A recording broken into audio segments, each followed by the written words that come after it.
It is 7 p.m. I am going to call to order the Hingham School Committee meeting of May 4th. As part of the call to order, I need to let everyone know this meeting is being held remotely as an alternate means of public access pursuant to an order issued by the Governor of Massachusetts.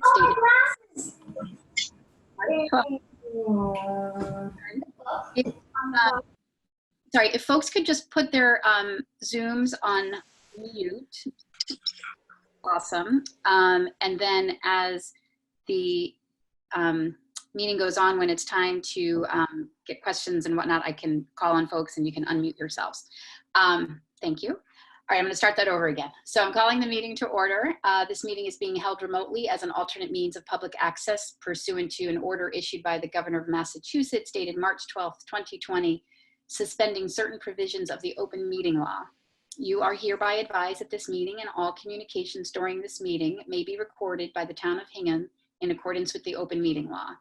If any participant wishes to record this meeting, please notify me in accordance with M.G.L. Chapter 30A, Section 20F, so that I may inform all other participants of said recording.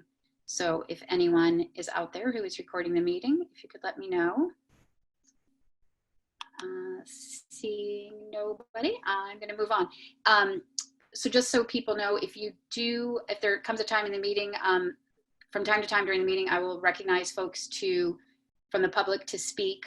You can either do that by raising your hand using the raise hand button on under the participant section of the Zoom screen. And if for some reason I don't see you or recognize you, feel free to just say, pardon me or excuse me, and I will recognize you. So it gets it's a little hard sometimes doing these meetings over Zoom, particularly when there are so many participants. So just bear with us. And just quickly before we get into item number 2, the approval of minutes, I just wanted to take a moment to acknowledge that it is Teacher Appreciation Week this week. And it's a little bit sad that we aren't able to celebrate all our fantastic teachers in person and fet them like we usually do during Teacher Appreciation Week, because they certainly deserve it. I was thinking today that there are a lot of jobs I think that we've all taken on over the past couple of weeks, hairstylist, manicurist to ourselves, short order cooks, and for a lot of folks out there, teaching, right? Working with your own students. And I think we have always recognized, but maybe even more so these days, what courage it takes to be an educator and how incredibly challenging it is.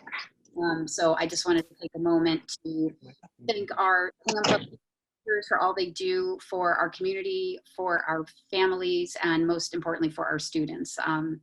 We have some amazing people in this district at every level. So this is a week. So if there's a way to give a round of applause to our teachers out there, thank you so much for everything you do. And we will move on. Item number 2 is approval of minutes. I think we have minutes of the school committee meeting held on April 6th, 2020 to approve. I'll make a motion that we approve the minutes of the school committee meeting held on April 6th, 2020. Thank you. Do I have a second? I'll second. Thanks. Was that Carrie? That was Libby. Oh, Libby, sorry. Thank you. All right, we have a second. Any discussion or questions on the minutes? All right, hearing none. There's a motion. I'll do a little roll call vote. Ness? Aye. Libby? Aye. Liza? Aye. Ed? Aye. Thank you. Carrie? Aye. Carlos? Aye. And I am an aye as well. All right, the minutes are approved. Thank you. All right, moving on to item 3 on the agenda, questions and comments. So the Hingham School Committee encourages community engagement, and we welcome questions and comments as agenda items are discussed throughout the meeting. In addition, we have set aside up to 15 minutes at the beginning of each meeting for comments or questions that fall under the purview of the school committee.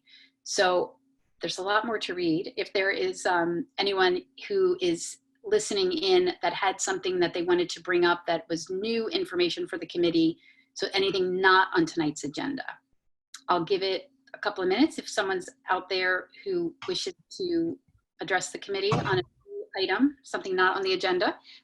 You could either raise your hand or just. Well, we're gonna have to wrap this up then, if you wanna go do the school committee meeting. This is as bad as Claire. We can restart the game. All right. Okay, I'm seeing no one with any comments or questions for the public comment period. So we will move on to item number 4, which is the superintendent's report. Dr. Austin? Just a reminder for folks to mute. Mrs. Andrews, I can.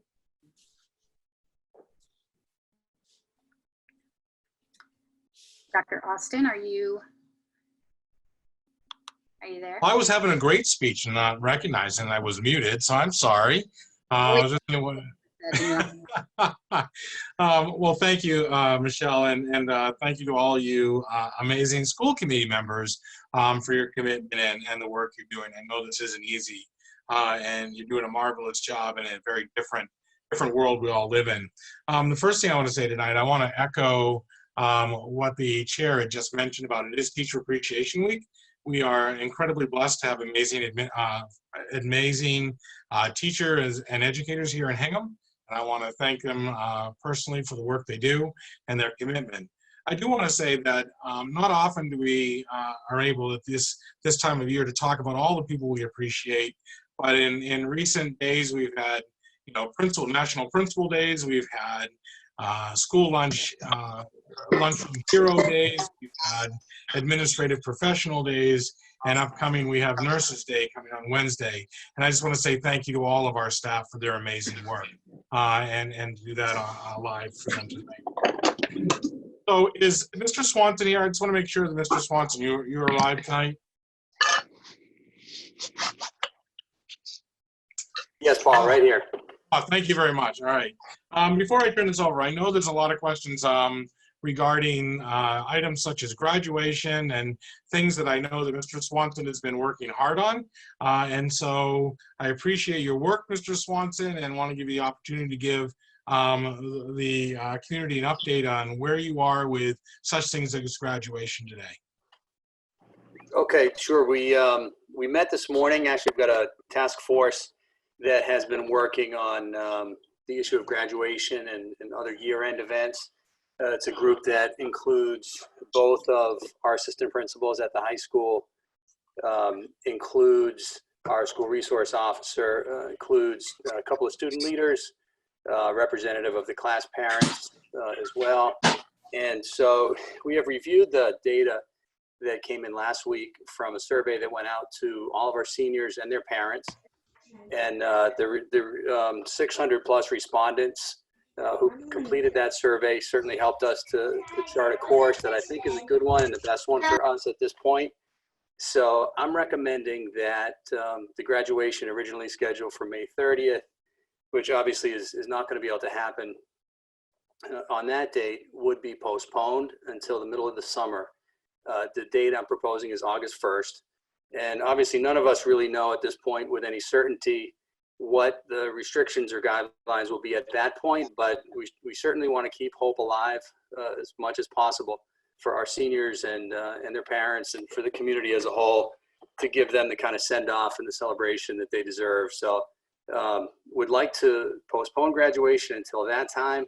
We're also looking at the possibility of reimagining some of the other events, year-end events like our academic awards, athletic awards, and want to explore the possibility of trying to do some sort of an alternative event, whether that be a drive-through event. We would hope for some sort of in-person event if possible. That would be an alternative to the way normally we would do things. So that's very much in progress. We need to explore what's going to be practical, what would be feasible. We've received a very generous offer from the administration of Derby Street Shops to try to work with them if there's some possibility of a drive-through awards event of some kind. But a lot of work would need to be done to see whether that's really going to be practically possible. But I would say bottom line is we want to preserve as much as possible and would like to do whatever we can to ensure that really the signature event, year-end event, which is graduation, can take place in some form, and it certainly will take place in some way. If there's any possibility of keeping it happening in person on school grounds, that's what we would like to do. And we feel like our best hope for that is by pushing it off to the middle of the summer. And I'll ask everybody to cross your fingers, your toes, and just hope for the best that there'll be some way for us to make this happen. Hey, Rick, thank you. And I would just, if there's any questions, Michelle, if you want to have questions from the committee or anything for Rick. Sure. Is there anyone on the committee who has a question? Michelle? Carlos, yeah. I just want to let you know, Principal Swanson, on behalf of everyone out here, I want to thank you because I've received so many questions and I have been telling people that was not really up to us, that you and your team would, is the one that would make the call on that. And I'm glad that you are coming out with this news of proposing past August 1st. So I just want to tell you that. Thank you for that. Thank you, Carlos. I appreciate that. A lot of factors to consider here, obviously, and public opinion, I think, was very strongly in favor of postponing it. But of course, a number of other factors to consider, including the likelihood of whether we can actually pull this off or not. We don't know, but we're going to hope for the best. One of the most important, I think, countervailing concerns for me personally, and I think for a number of people on our team as well, was looking at the unfortunate reality that if we push out to the midsummer, there's going to be a couple of students, I think, who may not be able to attend if we have someone who's leaving early for the military, for example, in June. So we really want to work hard to find a way to honor them in an alternative manner in some way with a ceremony, a variation on the award ceremonies that we typically would be doing on the week before graduation. So that's going to be a high priority for us. In addition to looking at a way to make graduation happen in midsummer, will be to ensure that we give proper recognition to those students, and it won't be many, but it's certainly hugely important. Sure that we'll also recognize them at some point before mid-June when they may need to be leaving home by that point.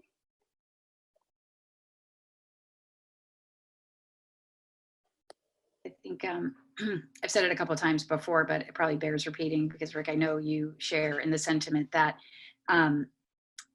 these young kids today they're all missing out on so many things that are just sort of rites of passage. And it's sad, but it's also, to me, just amazing at how much these kids are willing to sacrifice. I mean, everyone is making sacrifices, but just a lot of the things that the kids are doing, it just really, I think it's a great lesson for all of us, the way that what they're doing to for the greater good, right? For something that impacts them probably least of all the population. So. Right, I would agree. On the on the other side of all that's been lost, there's been a lot that's been genuinely inspiring and moving to see in the midst of all this. And in the midst of that too is the effort by the parents of our seniors, and great effort in particular. I'm sure many people noticed as they drove around town on Friday morning that even in the rain, and it was another day of windswept rain on Friday, that in the early morning a group of senior parents went out and delivered personally a lawn sign to every member of our senior class. And just one more testament of how much those students are cared for. And not only by their parents. I was impressed by our junior class going out and hanging a gigantic banner behind the backstop to our softball field on Union Street. So if you've driven by the school at all and you've seen that sign, it's one of many other statements of support for those seniors.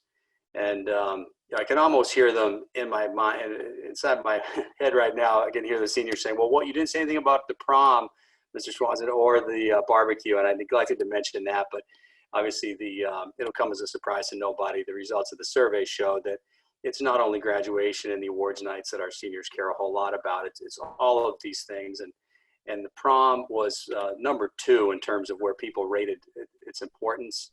And although realistically, many of us would say, well, what truly are the chances of us being able to have a dance of that size with people in close contact by the middle of the summer, we're still going to hold hope out. So by no means at this point do we want to say the prom is not happening or the class barbecue is not happening. if there's any way for those events to happen, we're going to find a way for them to happen before kids head off, whether it be to college, the military, or wherever else they may be going. We want to do everything we can, if it's possible, to make those events happen. We would need a crystal ball to be able to say for sure that it can, but we can at least say we'll do everything we can to make those events happen in the best way we can. Great, thank you. Any other questions for Mr. Swanson? Shall? Oh, yep, Liddy. So just real quick, because I think I'm the only school committee member with an actual senior this year, to thank you for all of your consideration, and it's just this tremendous sense of relief that we can look forward to a graduation. And I certainly understand that it might not happen, that's fine, but if we can, just the possibility of it at this point is huge, and I really, really appreciate that. So August 1st, fingers crossed. Thank you. Well, thanks, Libby. I appreciate that, and it's been an effort that it's shared by the entire high school administration. I think the school administration as a whole, not only at the high school, but by our faculty, our parents, or students alike. We all want to pull together and try to make this happen. And I know we can count on the efforts of a whole bunch of people, so that if it's possible, it will happen. Yep. Hey. All right, thank you, Mr. Swanson. Dr. Austin, I think we're going to go back to you. Okay. Well, once again, thank you, Mr. Swanson, and to you and your group for all the work that you've done in making this a reality. I think, like anything, we're all hoping for better days, and we all have our fingers crossed, and we all want that to occur very badly. So I know that and I appreciate you saying that no matter, if we're able to, we will do it. And I think that's the message that needs to go out. If we're able to, we will certainly do it. And we are certainly planning on those events. So thank you, and thank you, team, for your amazing work. Now you can mute yourself. You don't have to talk again. That's awesome. Thank you. And it also goes, one of the things I want to say, just to add on a little bit, there are so many events at all the grade levels that are so important to our students across the district. And I know that our teachers and our administrators are working very hard to think of ways to honor all of our students in ways that they've been accustomed to over the years. I was thinking about one today. I know that one of the schools does a clap out for 5th grades, and maybe more do, and how to do those things, and to hear creative ways of making that happen. We are looking at all of those things. We're not ignoring the rest of our students and all of our students that have been impacted by this. Can't say enough to illustrate how impressed I am with our student body. I know the work is really hard right now, and I'm not talking about the academic work. I'm saying just being inside and trying to do a very new normal that nobody wants to continue for long periods of time. But they're doing amazing work, and I thank everyone for their efforts. And that goes for the parents as well, who are hanging in there and doing a great job. So thank you to everyone. Second part of we have a lot of information to give tonight, and so I know that people are anxious to hear about the survey that we completed recently. And if people need a reminder, about a week or so ago, we had done a survey with the community, and I've asked Dr. LaVillois to make a presentation tonight on some of those results, so we can share those, so the thoughts of the community in regards to our remote learning plan and the situation that we're in. So, Dr. LaVillois? Yes, thank you, Dr. Austin. Good evening to the committee and all of our people who are calling in to sort of listen into the meeting this evening. I am going to share my screen. Pam, are you on the call? Is it possible for you to enable the screen sharing feature? Will do. Thank you. A shout out to our Hingham Police Department while we're waiting. I don't know if anybody else sees that. You should be all set, Jamie. Try Okay, it. thank you. Here we go. Excellent. So I will say just to the committee that we did not prepare a separate report, but rather the results of the survey are embedded in the sort of the 2.0, the next generation version of our remote learning plan. So that's sort of what I'm walking you through right now is the draft of that plan, particularly where the results of the survey are presented. So what I might say is I sort of will run through the results, but please at any time, if any of the committee members, and again, feel free to unmute and sort of let me know if there's any questions. I'd be happy to pause. And maybe Michelle or Paul, when I'm done with the presentation, we can pause for any other comments that might exist from anybody else that's listening in. But just sort of during the presentation, committee members feel free to interrupt, but we will wait to the end for further questions. And so as Paul had mentioned, back on April 24th, we did send a survey out to the parents and guardians here in the district, and we had a total of 1,952 respondents to that survey. The first section, so what I'm going to do now is break down the results of that survey by section. So the very first section that the survey began with was just a general demographic, collecting some demographic information from respondents. What I will say is, of the respondents, we had a fairly good distribution of responses across grades. Now, what I will note is for the purposes of this presentation, we are keeping a 30,000-foot district lens. We've not yet disaggregated these results to look at how, for example, parents of elementary school students responded, or secondary, or middle school, or high school. So again, this is district-wide data, and I think when we get into some of the qualitative analysis, you'll understand why we're not quite at that point yet, given our 1,952 responses that would need individual coding. So as we start at the top level, again, good grade distribution. We also had a fairly good distribution of respondents across schools. As it would be anticipated, given the proportion of enrollments across the 6 schools, we have the high school with the largest proportion of respondents, and that's also the largest school of enrollment. Middle school is next, and actually what we do see is a fairly good distribution and equal representation across the 4 elementary schools. Of the respondents, about 12.5%, or a total N of 244, responded that their student had an active IEP during the academic year. 6.7%, or 130 respondents, noted that the student has an active 504 plan. 1.3%, or N of 25, reported having students who receive Title I services.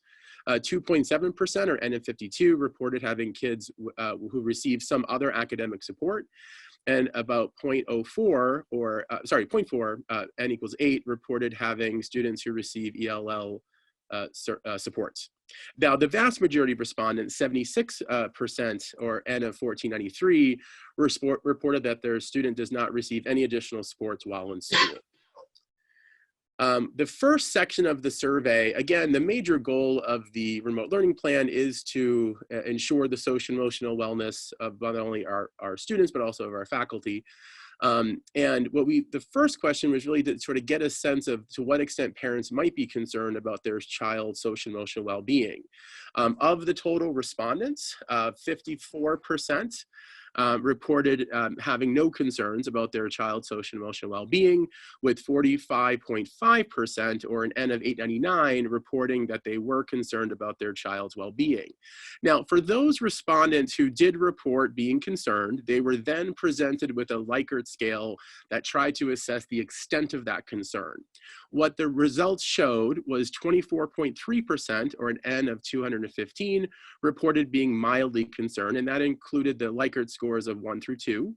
36.5%, or an N of 323, reported being extremely concerned, and again, that was the Likert score 345. But with the majority of respondents, 39.2, or an N of 347, reporting moderate concern.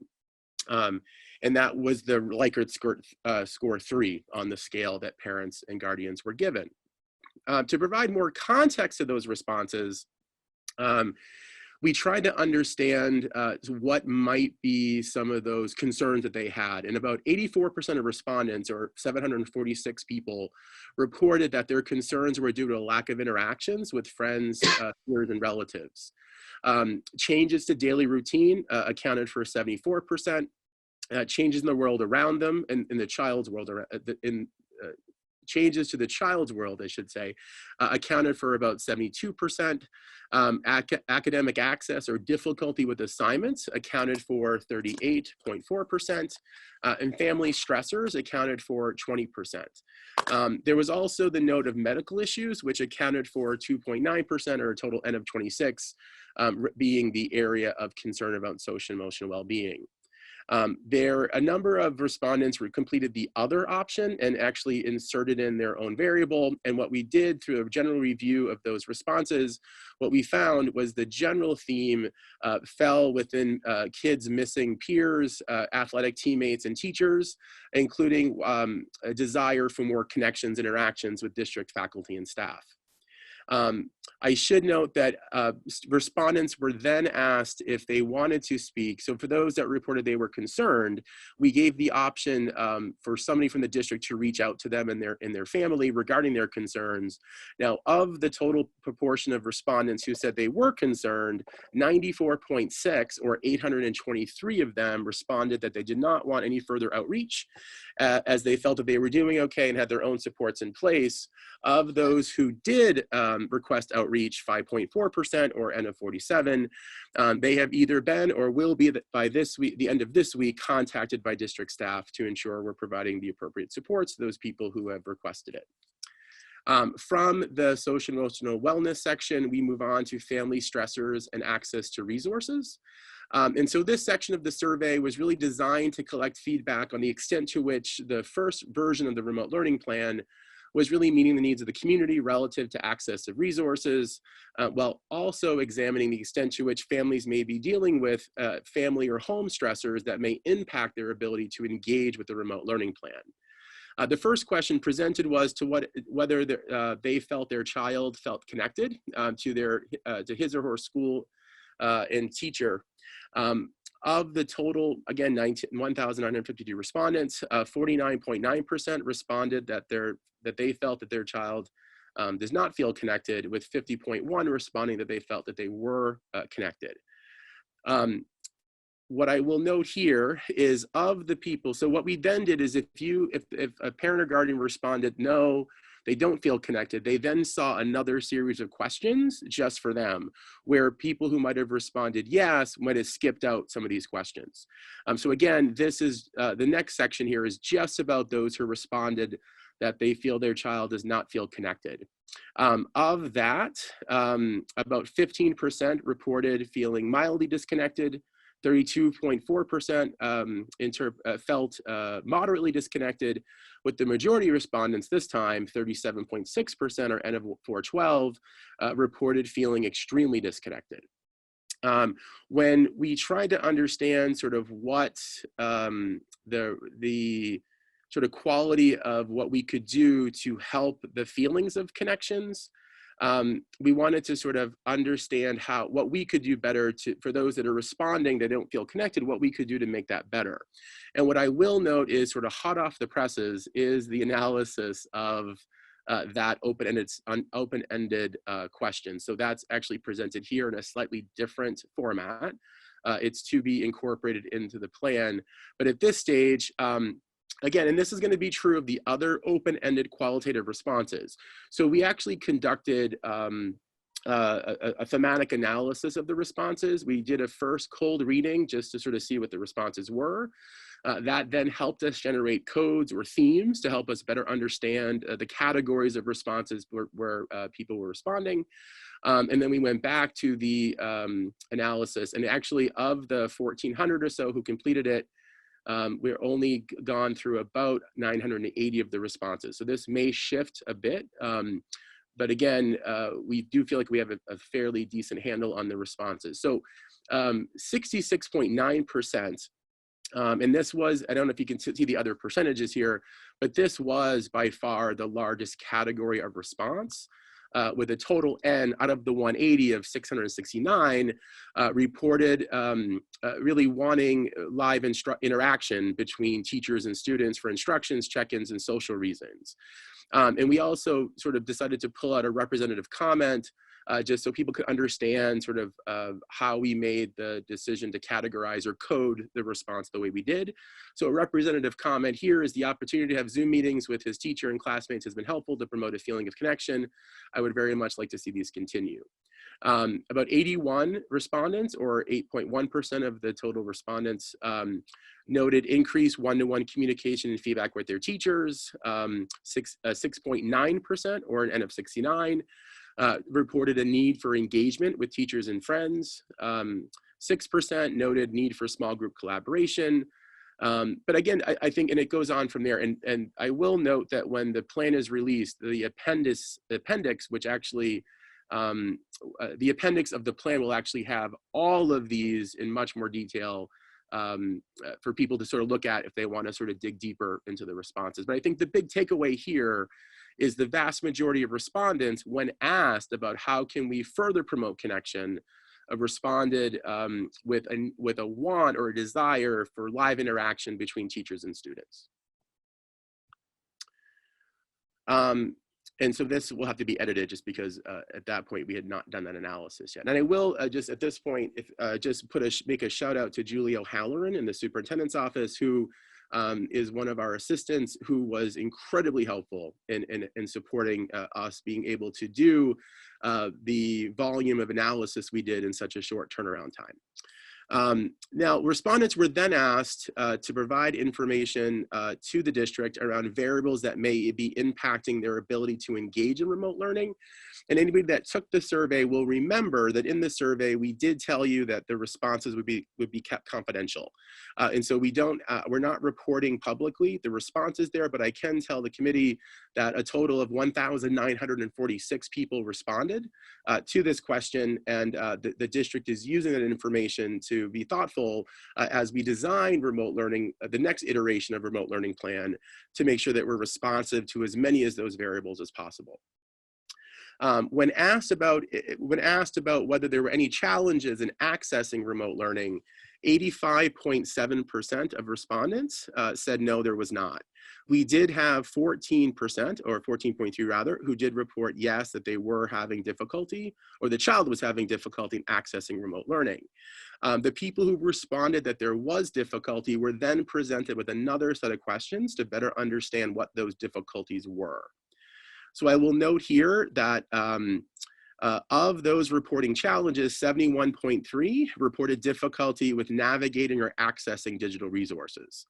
We had about 63.1% reporting challenges with regards to adult supervision, 24.3% reporting a lack of a quiet space to work, 16% reporting an insufficient number of devices in the home, 13.1% reported stressful family dynamics, such as caring for a sick relative or other economic stressors, and 7.1% reported an unreliable internet access at home. We did have another 23.1%, or N of 62, who reported an other, quote, other family stressor. We also were interested in finding out on average how engaged our students were, how much time they were taking with the remote learning plan as developed. And so we asked our respondents to tell us on average how many hours per day does their child spend on the required work provided by their teachers. What we'll note here is about 6% reported kids spending between 0 and 1 hours. And that may seem odd if you're maybe a parent of a secondary student or a student in the middle of high school, but we also remember this survey went to every enrolled child in the district, including our preschool families. So it very well could be that the 0 to 1 hour is our preschoolers. We had, about 22% of our respondents, 22.6, responding 1 to 2 hours, 36% responding 2 to 3 hours, 23.3% reporting 3 to 4 hours, and 12% reporting more than 4 hours on the remote learning work. When asked about the level of independence that their child was exhibiting while managing the remote learning, we had about 34.8% noting that the student was pretty independent with how they're able to manage the work, 28.9% responding with minimal adult support, 24.1% reporting with substantial adult support, and 12.2% reporting only with adult support. When asked about— Jamie, this is Liza. I have a question for you. On those two data points, eventually when you get to it, can we see this broken down by school or by high school, middle school, elementary school? Yes, I'm sorry. I thought that is coming. It just would not. We were not able to do that. Okay. Yes. Yeah, I totally understand. You've done a tremendous amount of work in a very short period of time, considering how many responses there are. But I'm just like that's something I would like to see the next time we get a presentation. Sure. Absolutely. Thank you. No worries. So that's a distribution there with the amount of support that people are reporting kids need. And again, Liza, to your question, again, with pre-K to 12, we are anticipating there to be some breakout of this data by level. And we're hoping to see the more independence happening with our secondary students with more support needed for our, this would be the trend we would expect anyway, based on the levels and the ages of our kids. The next section really asked about, it's really for the district to be thoughtful of in providing the appropriate supports to our community members to sort of help access to our remote learning plan. And so 73% when asked would not be interested in participating in any parent training about the technology tools. We did have 27% who said yes. And when asked about what kind of tools, the most frequently occurring were Google Classroom and Zoom. But we did have about 30% responding Flipgrid and about 35% responding Google Office tools, and then other was 21%. Some also might be noting that these numbers don't seem to match up out of 100. And that's because on some of these options, people could select more than one response, which is why you're seeing, wait a minute, 67.3 and 62.8 are already over 100%. But that's because of the respondents who did answer, they could select as many as applied. The next section then looked at the extent to which our communications, right? So the extent to which people feel that the communications they've been receiving from the district are clear. 33.5% felt that they strongly agreed, all the way down to about 11% feeling that they strongly disagreed. This data up in this upper column is the majority of respondents, or it should I should say half of the respondents, roughly, which was good news for us that we're providing information to the community that's clear, but we will always work to ensure that we can improve upon that based on feedback that came in from some of the comments in the open-ended questions that come a little bit later. The communications that people in the community have received have been informative. Again, we see the same distribution with the majority of respondents reporting that they do feel like it's clear. But again, this is always a good opportunity for growth and refinement, and we'll be sure to take any of that feedback about how we can be more informative in our communication seriously and work to incorporate that next time around that we communicate. And finally, this was a good point of reference for us here in the central office as we think about district-wide communications. 77% of respondents reported that the amount of communication that they're receiving from the district was just right. We had about 11%, almost 12% reporting that it was not enough, and about 11% reporting that it was too much.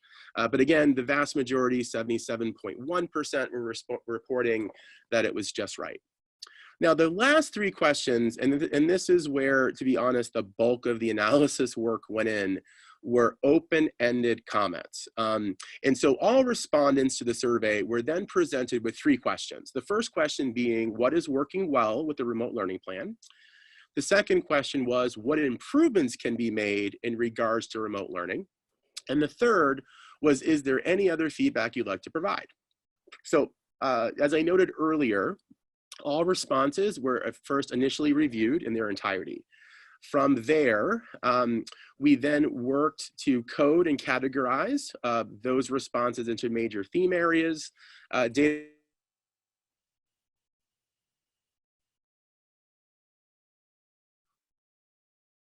Jamie, I've lost your audio.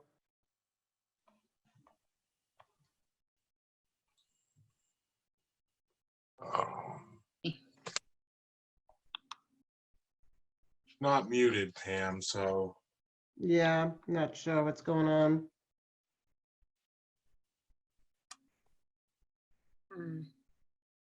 He's saying all the awesome things right now too. I know. This is what. Best part of the presentation is right now when we can't hear you, Jamie. I hope he doesn't, I hope he realizes. I know. Oh, we lost his screen. I'm thinking he maybe logged out and is going to log back in. Yeah. Maybe, yes. But I'm afraid he's still talking. I know. He's doing such a good job, Suzanne. We know it, right? He's not even reading his phone. Best work yet. Right at this.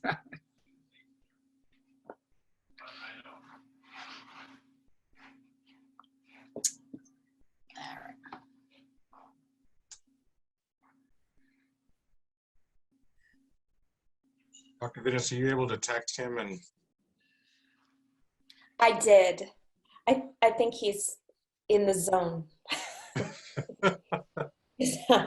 He's going on. He's giving the he's doing the presentation, right? I do believe that he got kicked out.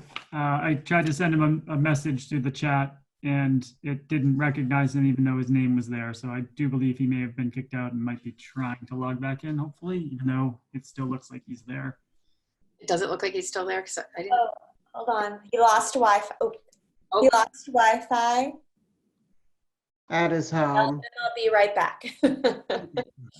He'll be right back. All right. Thank you, Suzanne. Sure.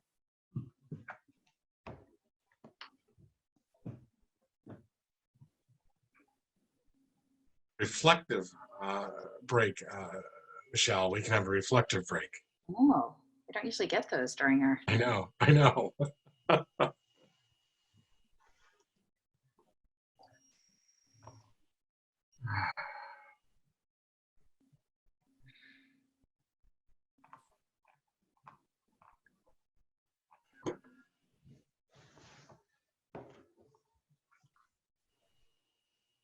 Well, while we're waiting, I was thinking that my comments were, that is an amazing survey result. Like the number of participants, I'm wildly impressed that people took so much time to answer the questions and to provide such great feedback. I mean, that is a really, really fantastic survey result. How many families do we have in the district?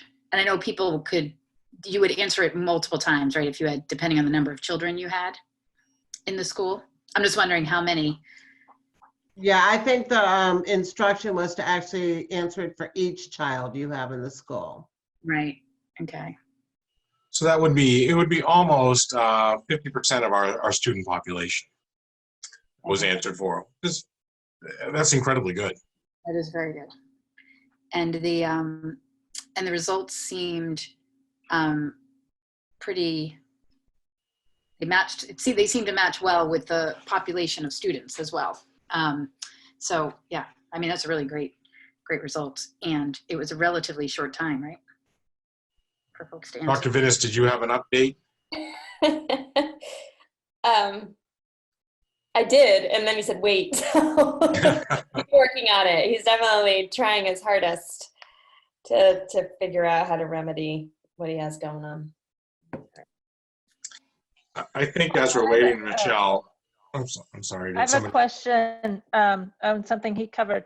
So there were, it was a small percentage, but some families still needed another device. Do we have the capability of helping people out with additional devices still?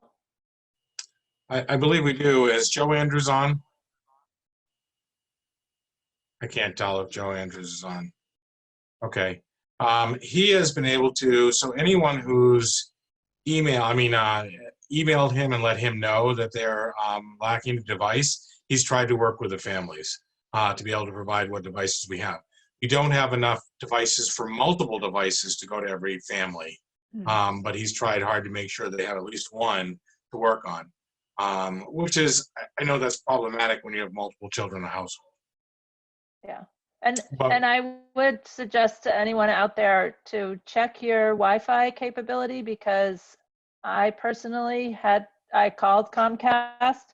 I was able to increase my Wi-Fi capability 5 times at no extra charge. And they delivered a new modem to me today, and I set it up, and it's spectacular now.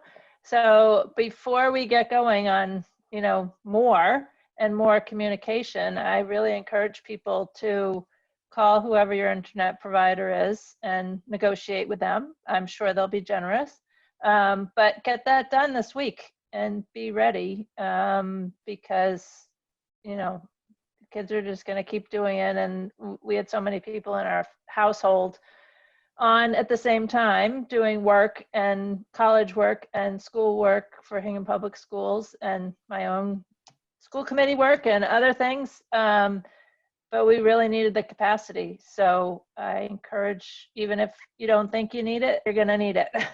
But it was easy to do.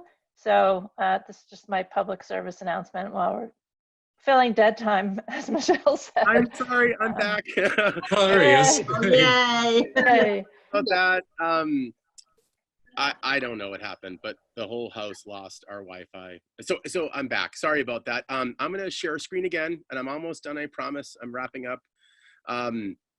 As you can see, everything reloaded. Sorry, I restarted my computer, thinking that was the issue. So I don't know where I cut out. So I was just about to get into additional comments. Is that where I cut out for everybody else? Yes, Jamie. Okay, great. Thank you. Okay, so again, the end of the survey, there were 3 open-ended responses. Open-ended questions to which people could give free text responses. What's working well? What improvements can be made? And is there any other feedback you'd like to provide? So again, all 1,800 plus responses were initially read in their entirety. From that initial review, we began to develop the coding and thematic categories to then categorize those responses in. Each response was then re-reviewed and coded and characterized into the major themes. And what I will note is what I'm about to present, just for overview purposes, is the the top 10 themes or codes coming out of each of the 3 questions. But I will note, I will note that the full results with every single theme and code will be included in the formal report as an appendix. But this just in the body of the report, they went on for several pages, as you can imagine, the variety of responses we received. So I thought for just the sake of clarity and brevity, I would present the top 10 coming out of each of the 3 questions. So just before we get into the responses, this gives you a sense of the number of responses per question. So in terms of what is working well with remote learning, we had a total of 1,550 people respond. What improvements can be made in regard to remote learning? We had 1,369 respondents.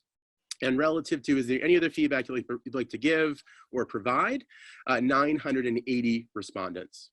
So relative to the top 10 themes for what is working well, we have, first and foremost, the biggest theme code that came out, it's the Wi-Fi again, was learning platforms. We had the next major response being clearly communicated expectations.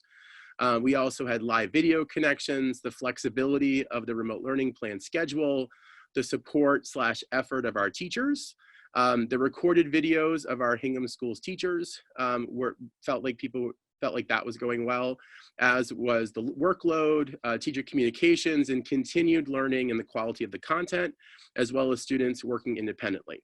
So again, these were the top 10 sort of themes of the open-ended responses around what's working well with remote learning. The next question was what improvements can be made in regards to remote learning.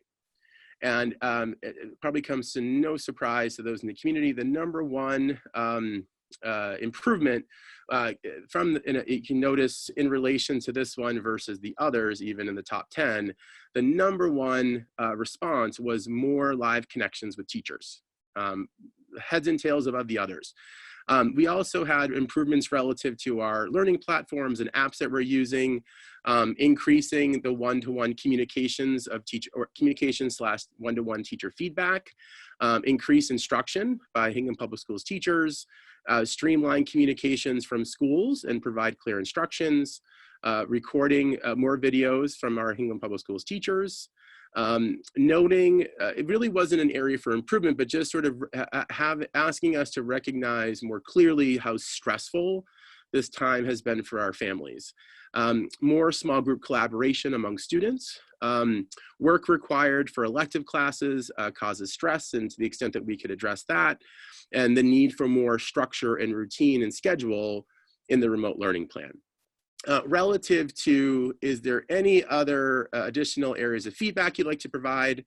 The number one response here, or the top theme, was around people were very appreciative of the efforts of the district. They, again, the second most frequent response here was need for more live video connections with our teachers and staff. Again, asking us to be cognizant of how stressful this has been for our families, concerns over the grading process, concerns over lack of socialization and engagement for kids, the need for increased one-to-one communication with teachers, difficulty using the platforms, appreciating the teachers. And that was different. The first variable there was referencing more the district, and then this was referencing more the teachers. Need more instruction led by Hingham Public Schools teachers, and work for elective classes causing additional stress, as well as a streamlined communication and clearer instructions around the remote learning plan. And that was the, that's where the survey sort of ended. So what I will do now is maybe come out of the share screen just so I can see people, and I'm happy to take the committee's questions and then any questions there might be from the community who's listening in. Thank you very much. That was great, really great work. While you were gone, we were talking about how what an amazing survey result it was. Just the number of participants at the time, and thanking everyone who participated in it, because it's tough to make plans and develop resources when you don't have the right data behind you. But it looks like you got some really great data out of that. So we do. Well done by you and the team and the parents who responded. Is there anyone else on the committee who has any questions? If not, I will open it up. Sorry, I'm just looking over here. If anyone in the audience has a question, you could either use the raise the hand button or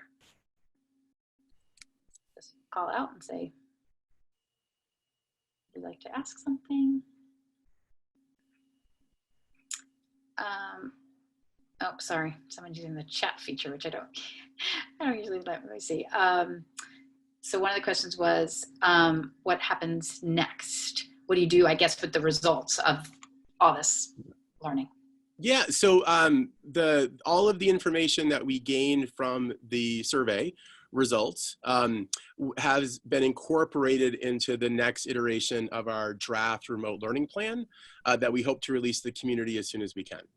So again, what happens next is all that information was then used to develop the next iteration. And we wanted to anchor any changes or shifts that we make to the current plan in either data and research or in our survey results, so that people could understand why we were making the shifts that we were making, and as they related back to either best practice research on distance learning, remote learning, or relative to the results of our survey with the community. Great, thank you. Not seeing, sorry, there's some chat questions in there. So will results of the faculty survey be, sorry, you know what, I'm not sure, we probably should have disabled the chat function, because I think people have to and someone who has more legal background than I do about open meeting law. Correct me if I'm wrong, but I think people have to ask their questions aloud, or do you think I can read them from the chat? I think that that's up to you, Michelle. This is Pam. Okay. I'll read them if. Yeah, but I think you should identify the person who's saying it. Usually, Michelle, the individual asking the question has to identify themselves with their address directed. Right. All right. So let's. Michelle, it's Heather Schuerk. I actually have a question. Yeah, no, great. Thank you. We don't have much time left in the school year, and I was wondering if they can update us on a timeline.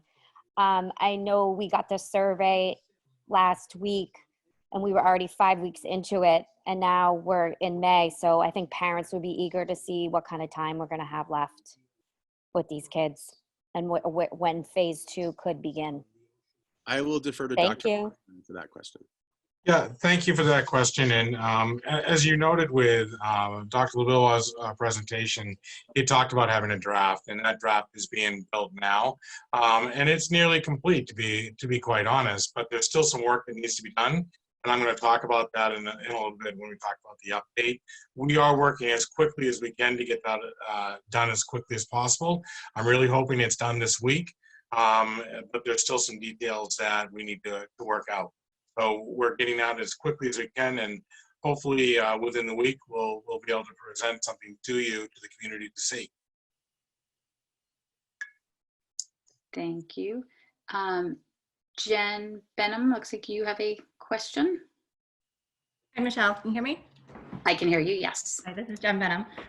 Thank you, Dr. LaVilla, and forgive me if you've already mentioned this before, but will the results from this be up on the website so that we can see the whole, the slides that you were showing? Will the public be able to view those? So, hi, Jen. I did mention when I started that the results of the survey are embedded in the next iteration of the remote learning plan. But given the timing relative to turnaround of the publication of the results, I've not done a separate report just of the results. So again, when you read the new version of the remote learning plan, the first section is sort of overview and background, and we sort of set the stage for what changes were made in part 2 when we get into the remote learning plan 2.0. So all the results in their totality will be published to the website in the remote learning plan. We're not publishing a separate document with just the survey results. Great, thank you very much. You're welcome. Michelle, may I ask a question I posed in the chat? Absolutely, thank you, Kara. Hi, my name is Kara Roth. I'm not a resident, so I don't know if I'm allowed to ask a question, but I am an employee at the high school, and I was just wondering if I'm allowed to ask, will the results of the faculty survey be shareable as pertains to the draft of the remote learning plan? Thank you. Yep, I will defer that question to Dr. Austin. Yeah, at this time, we had not planned to share those publicly because they were more for our use as far as working with our staff and looking at the issues we have. So we hadn't planned on that yet, but it's something I'm open to and discuss later with staff if that's what they'd like us to do. Thank you. You're welcome. Thank you. Is there anyone else? I just have one more question. I know that writing the draft of the second iteration, my name is Samantha Betty, by the way. I know that writing the second draft may take some time. Will the implementation phase and the draft writing phase be happening simultaneously, or will they be writing a draft and then implementing it, or will they be happening sort of in real time? So I would just like to be clear, the next iteration of the learning plan is finished in draft form. Okay. And I think Dr. Austin will address this later in the meeting around timeline for rollout. Perfect, thank you. Just to be clear, the work of the district is done. Thank you. All right. Oh, sorry. There's another question from Steph Pertel. Sorry, that was my question, so I'm all set now. Thank you. Okay, thank you. All right.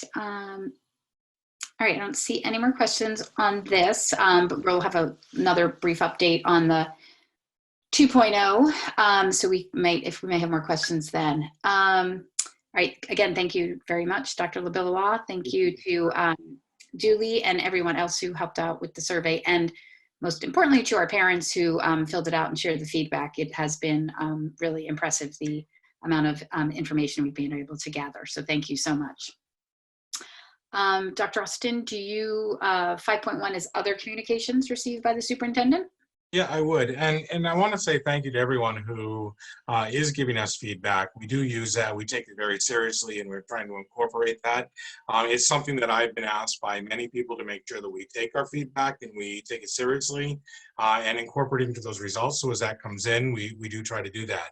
I want to say that I recently received communications from 2 groups of both general and special education parents who gave us some great recommendations. Shared with us their concerns, and as well as I said, recommendations that we could possibly use. We are certainly reviewing that. We appreciate the input that they've given us, and I want to thank them for that. So those are the additional communications that I've received. Along with the emails, I know I receive a lot of emails from folks, and I appreciate those and the feedback, and I appreciate the time that people are taking to share their thoughts with me. Thank you. Thank you. Sorry, I see Kira Frank has her hand raised. Kira, did you have a question or a comment? Yes. Do I need to be on video? Nope, you don't. Just okay. You're supposed to say your address as well. Sorry. Okay, so Kira Frank, 49 Middle Street. Referring back to Jamie's last statement, if the draft is done, what are the obstacles preventing implementation? Is that I can try to answer that first. I think, Carol, it's not about obstacles. I think there are just details that we have to continue to work on. And we're working with all of our teachers and our administrators to get those details right, so that when we do put it out, everybody knows there's no confusion, and people are very clear on the expectations all the way around for all of us. And so we're working on those details. I don't think that's an obstacle. I think that's just a reality of rolling out a plan of this magnitude, to be very clear in our communication and expectations. And so that's what we're working on now. Thank you. Welcome. Thanks, Kira. All right. Item 5.2 are student communications. I saw Emma Quilty was here earlier, and hopefully she's stuck with us. Emma, are you out there? Hi, I am here. I don't have any new communications, but if anyone has any questions for, I guess, a student's perspective, I'm happy to answer them. Thank you. Anyone on the committee have any questions for Emma? Sure, I just want to remind, I'm not sure if it is Emma or Principal Swanson, that we need to find a replacement for her since she is graduating. Yes, we do. We do. We have her for a couple more meetings, so not willing to replace Emma yet. No, I mean, student council will do it. I do believe that they'll take care of it. Yeah, I believe Rick and I and Dr. Austin have talked about it, and that it gets done through the student council. So Emma, how many more days left? I think it was, I just saw the post, but I do forget. It was somewhere 12, 15, somewhere around there. 12. I guess it's good to know that like us, the rest of us, that the days just don't seem to matter anymore. They all kind of blend into each other these days. I think the last student day is the 22nd for seniors, Emma. Does that sound right? Yes. Okay. How are the seniors feeling, Emma? Can you give us are we hoping, I'm hoping a little bit hopeful that we have a date for graduation? Yeah, I think definitely that we know that we're going to try to postpone them for as far as we can, and then maybe try to do some type of parade, car, social distancing thing for people that have to leave earlier, for people who have to be in the military. But I think it's just good to know that we have the hope that they're out there in the future and that we don't have to say, oh, we're doing nothing at all before we even know. Right. Yes. It's good. It's good to know. All right. Well, thank you. I don't see any other questions. So thank you very much for being here as always, Emma. And we will talk with you soon. On 5, we're going to move on. I'll move on to 5.3. Other communications, Dr. Austin or anyone on the committee? I do not have any more. I said those under mine, Superintendent. Okay. All right. All right. So we'll move on to unfinished business, 6.1, which is to receive an update on the district's remote learning plan. So Dr. Austin, I think you have a little more information to share. Yeah, I do, Michelle. Thank you very much. And thank you for everyone for tuning in tonight. I know this is an important issue for all of you. And so I'll just kind of look over my notes. Just for the past few weeks, I've heard from many parents who have raised concerns about our remote learning plan and moving towards a 2.0. I want to speak about that tonight with you. And as everyone knows, the governor's decisions to close our schools for the rest of the year to COVID-19 virus has created a lot of issues related to the education of students. And since March 13th, the administration has worked diligently to develop a remote learning plan based on guidance from the State Department of Elementary and Secondary Education, and that meets the needs of all of our students, parents, and staff. As the duration of the closure has been extended, we have modified our remote learning plan to incorporate additional information for the Department of Elementary and Secondary Education and to take into account the specific needs and wishes of our students and parents. Dr. LaBilwa had already shared, the district issued a survey to parents and guardians soliciting input on remote learning in the district. And as you heard, the good news was that by and large, students reported they've been relatively pleased with remote learning as it has been occurring in the district. And while those results were mostly positive, many parents also provided the feedback that they sought a greater live connection between the students and the faculty. And based in part on the survey results and our own professional review of best practices, we've continued to work hard to develop a schedule that would incorporate elements of live connection for students. And I had hoped to share that tonight with you more specific outline of what the live connection would look like. However, we're still working out the details with our staff. Dr. LaBilwa talked about that much of that was done, and I agree. But the details, some of those details have still not been fully completed yet. I know that the administrator and the school committee understand the urgency with which the matter needs to be addressed, and we're moving as quickly as possible to conclude these conversations with all of our partners.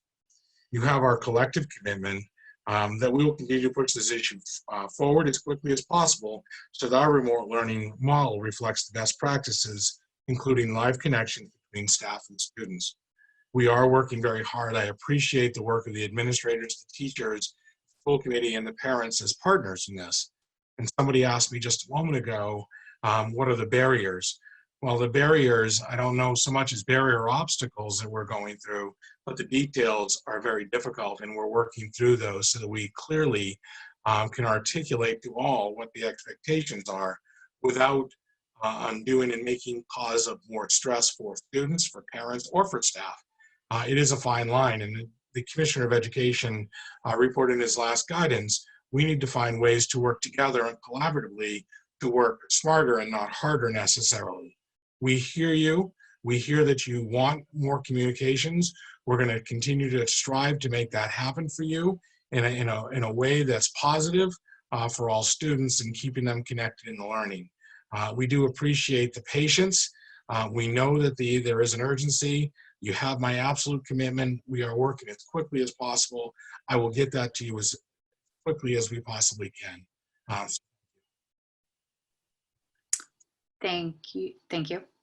Froze up for a second there. All right. Any questions? All right. All right. I don't see any other questions from committee or the public. Just let me know if anybody does have one. All right. We're going to move to 6 point. Oh, yep. Yep. No, sorry, Michelle. This is Carrie. Yeah, I just had a question. regarding students on IEPs and 504 plans. There's been some communication I've heard from a number of parents. There's been some communication issues between whether they should be individualized or not. Are any thoughts about that, about how this should be communicated to faculty and also to parents about around surrounding the remote learning plan version 1.0 and 2.0? Yep, Carrie, thank you. I'll take that question. The Department of Elementary and Secondary Education came out with some pretty important guidance and direction for districts just on Friday. So as a result of that and some confusion with regard to the direction that our faculty were working under, we have updated our procedural manual, and teachers will be informed of how to increase their ability to individualize instruction on Wednesday. So while an important thing to note is that we rolled the new special education procedural manual into the remote learning plan. So when that gets published, it'll be in that document. So there will not be a separate document. And it is, as Dr. Labilawa had said, it is complete from my end. So there should not be a delay. There won't be a delay in the discussion with the teachers. So I would expect that we will be able to move forward with some changes to our practices without the delay of the publication of the remote learning plan. Great, thank you. Thank you. Sorry, Josh Ross has a question. Hey, Michelle, it's Sarah Ross, 125 Wampatuck Road. Can you guys just give an update on the call that you hosted last week for some additional community information that was going to then get discussed back to the administration on how those comments are rolled into the new remote learning plan? Sure. I think I understood the question. Yes. So last Thursday, I had hosted another Zoom call with parents and any members of the community. Some teachers were on as well. I think some of the administration was on, and it was to generate some more feedback, in part because I knew that at Monday's meeting, some folks had not been able to get into the meeting because there had been a limit. The town had, when they set up the Zoom account, had a relatively small limit of 100 people on it. We did ultimately open that meeting up to everyone, but just in the event that some people had missed out and wanted to provide another way of giving feedback, I had hosted a call, and Carrie very generously offered to be there as well to take some notes, and Pam King as well. So we, Carrie had consolidated all the results, and we shared those with the administration, and they used those as part of the feedback from parents to help develop this plan. Does that answer your question? Thank you. So that was passed on, and like Dr. Austin just said, some of that is in the draft of the 2.0. I guess that's a question of Dr. Austin. Yeah, I think, I mean, in all fairness, we just got that on I think it was Friday we got that.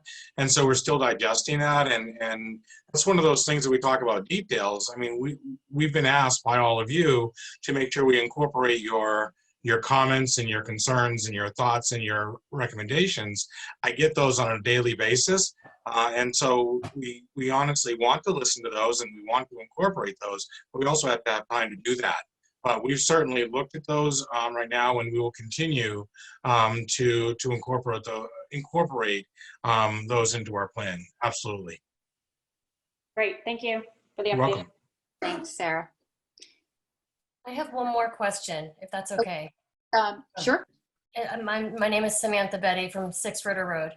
I think the confusing part is to know, like, I realize the draft is in place, but what are the barriers to, like, presenting a timeline or setting a clear date, or it will start at this time?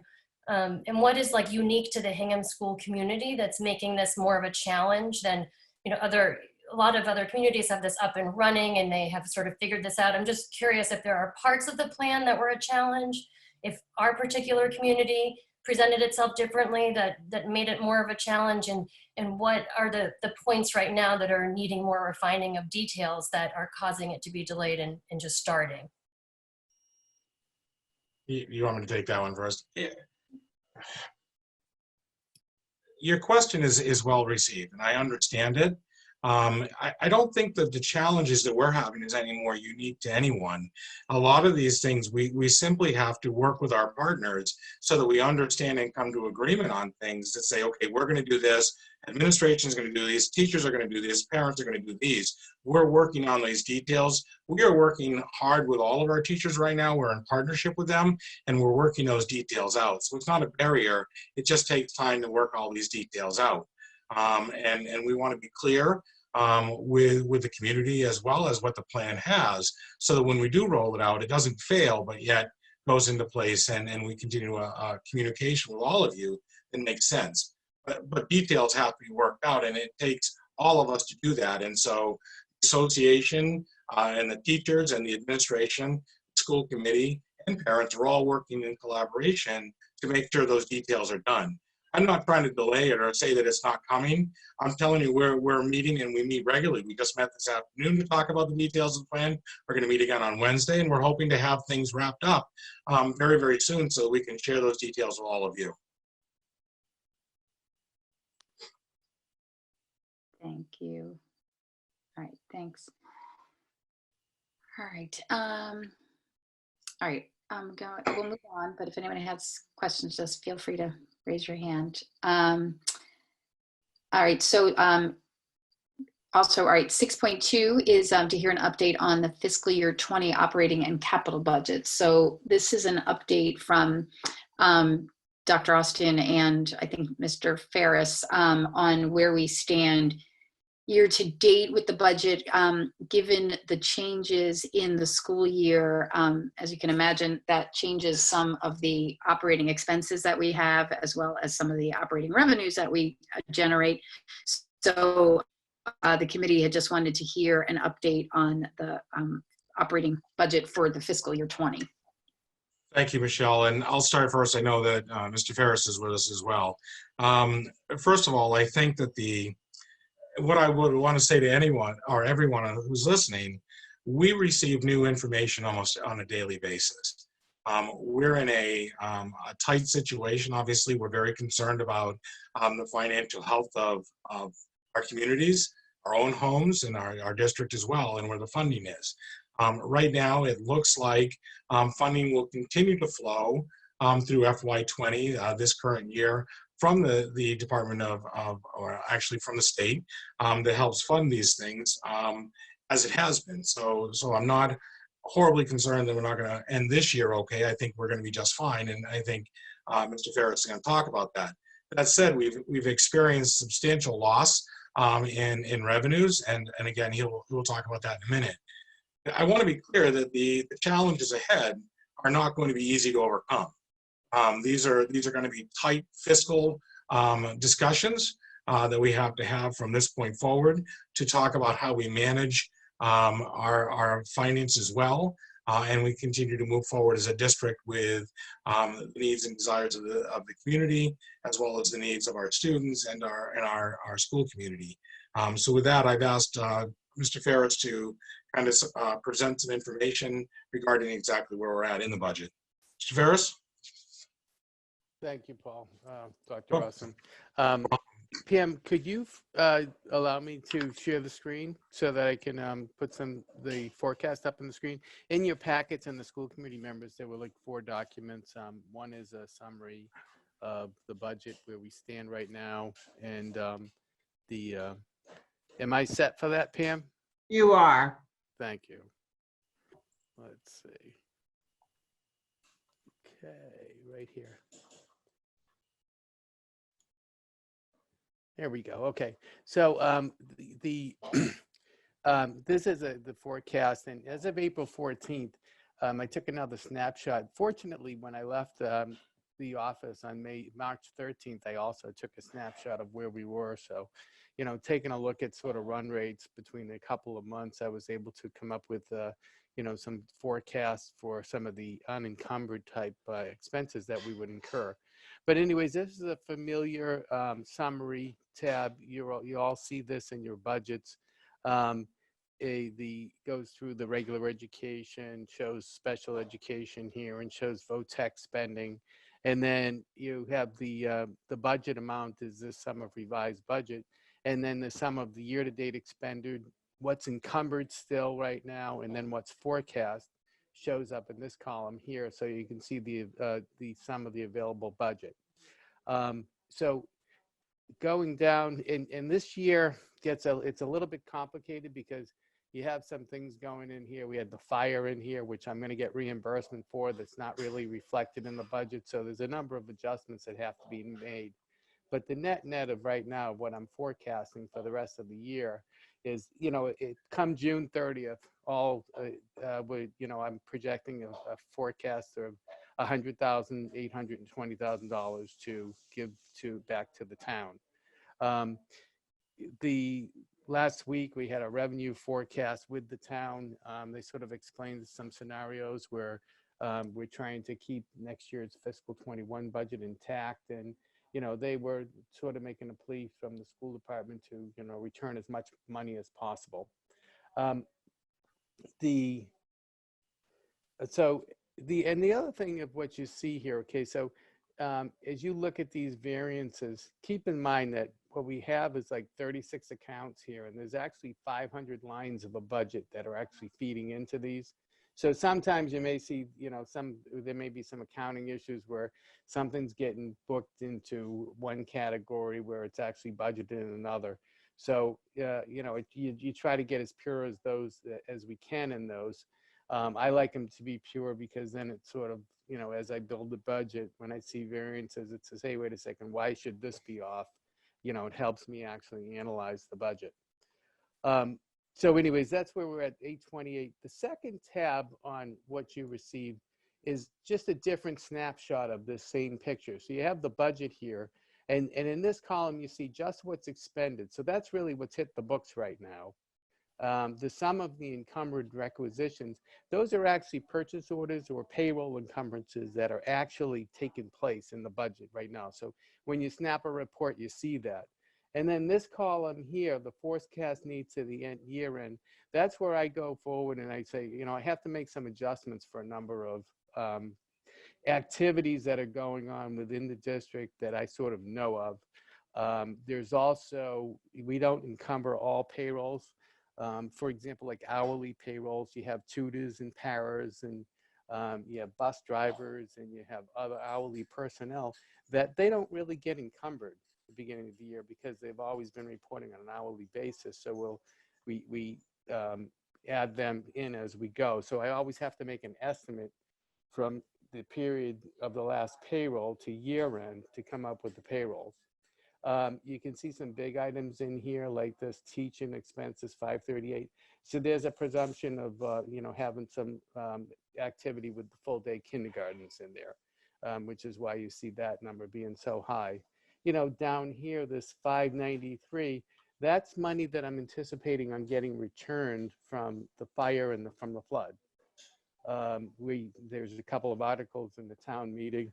Hopefully town meeting takes place. And then what happens is the town will allow us to take that money out of the insurance account over $150,000 and bring it back to our budget.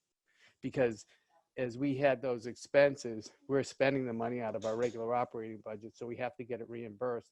So at the end of the day, if we started with a $54 million budget or 54.5, you know, this budget would be more like 55 million because they're going to reimburse us that money and it'll show an extra budget amount.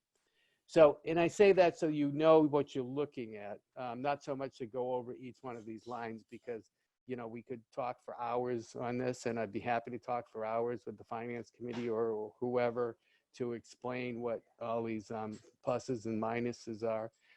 You know, I do think that energy-wise, we shut down our buildings. So you see a couple of big ones here where we can reduce those encumbrances and those end up with some positive variance. So and when you look at SPED supervision, not SPED supervision, but SPED, you see the 793 here, and then you see tuitions with some positives.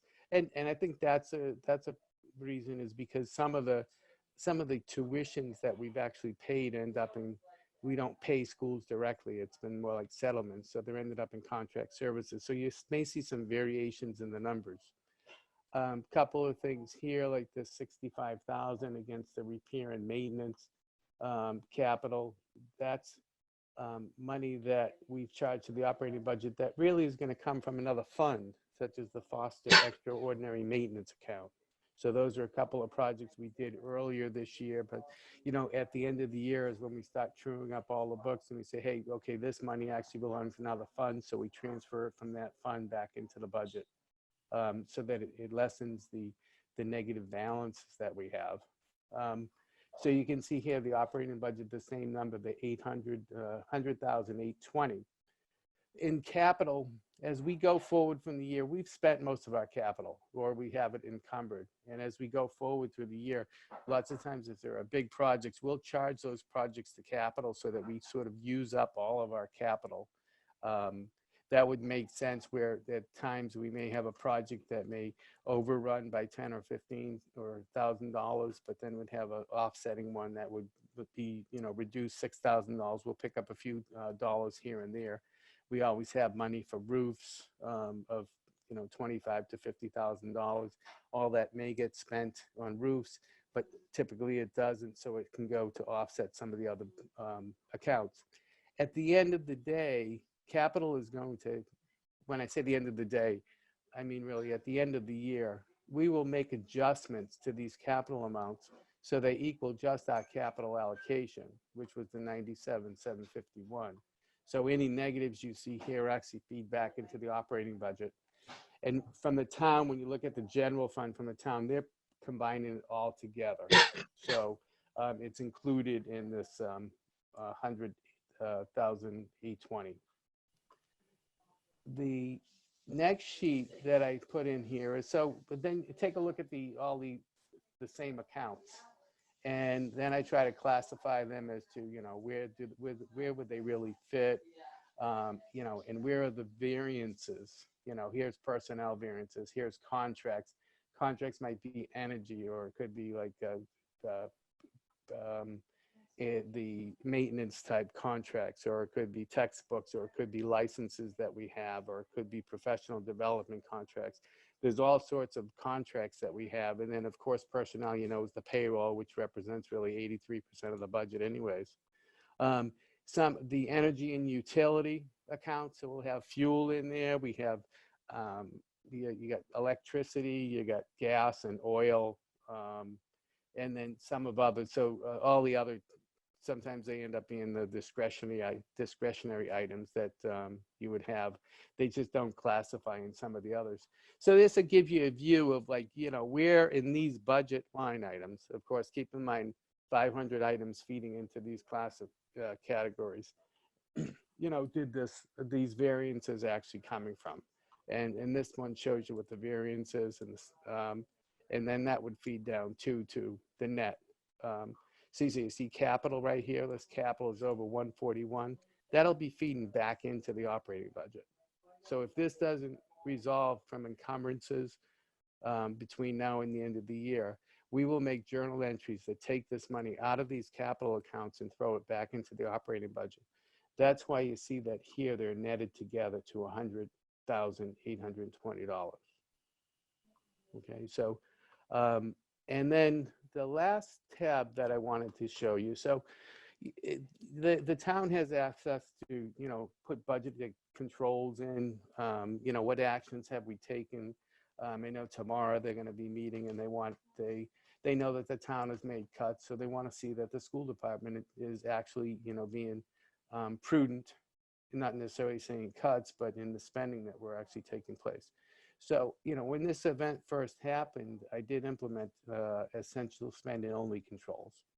I say to defer the hiring of the HR director. So, we had that in process. We had candidates lined up. We just haven't gone through the interview process. So and you know, you see where we're sitting right now, we're in May.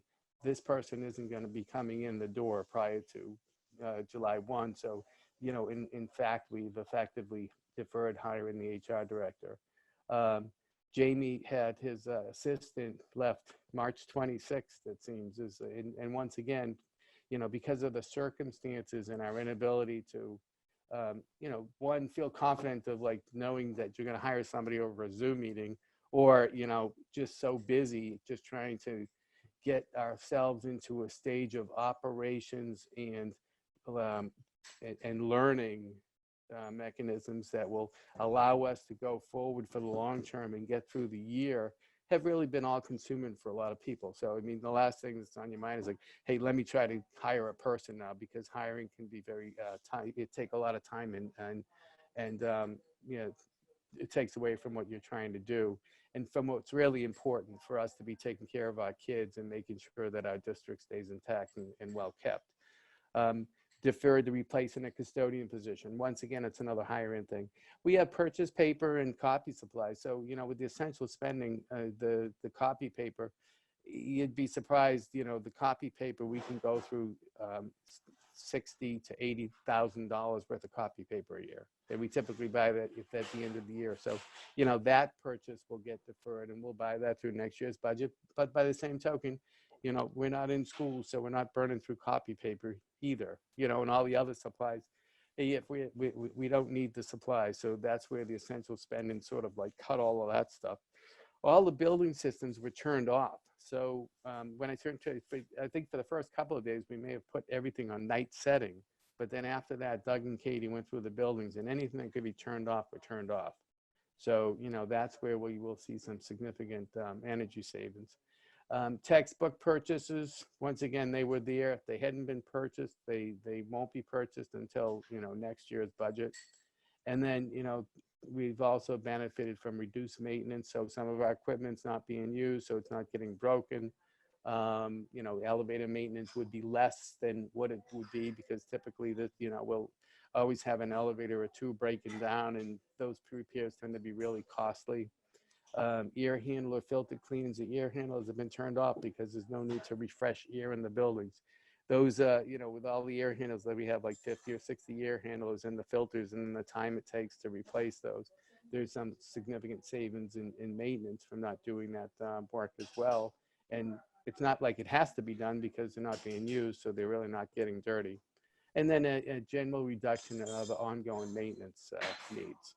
So all of these would have a quantification. I don't know what they are specifically, but, you know, at the end of the year, when we take a look at everything, we can see, you know, certainly energy, there's really three things that drive your budget. And that is energy, special ed costs, and then personnel. And I think we're always sort of in tune to personnel. You know, we're always in tune to special education, tuitions, and those types of expenditures.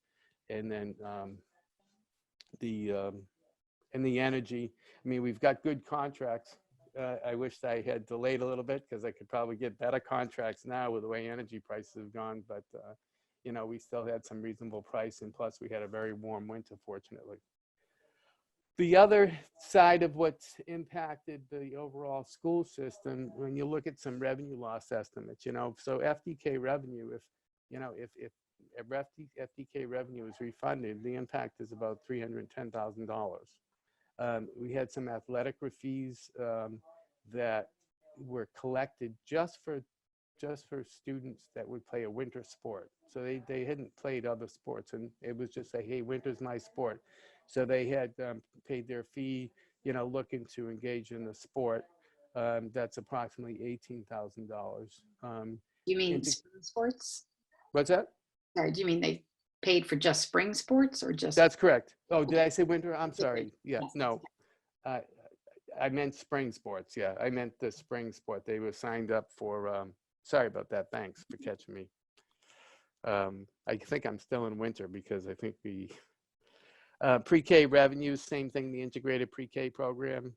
Food service now, food service has been working, but you know, if you think about the lost revenue, right? You're gonna have 65 days of no revenue coming in, yet the payroll expenses will just continue. And then Kids in Action also, which is our wraparound care program, you know, they'll end up with some lost revenue as well. So, you know, you look at the couple of impacts, it's almost, you know, what's that, almost $700,000 just for revenue losses or impacts that could potentially impact the school system. So, I mean, I think, you know, seeing this and then seeing the activities, I think the fact that, you know, we're projecting $100,000, and I do think some of the purchase orders, they'll close out and it may free up some money, but there may be some other things that are going on here that, you know, I don't know. We may have some PD needs, or we may have to make some other expenditures to make sure that, you know, we can effectively teach our kids between now and the end of the year. And it's nice to have that amount of money so we know that we could spend it if we sort of needed it.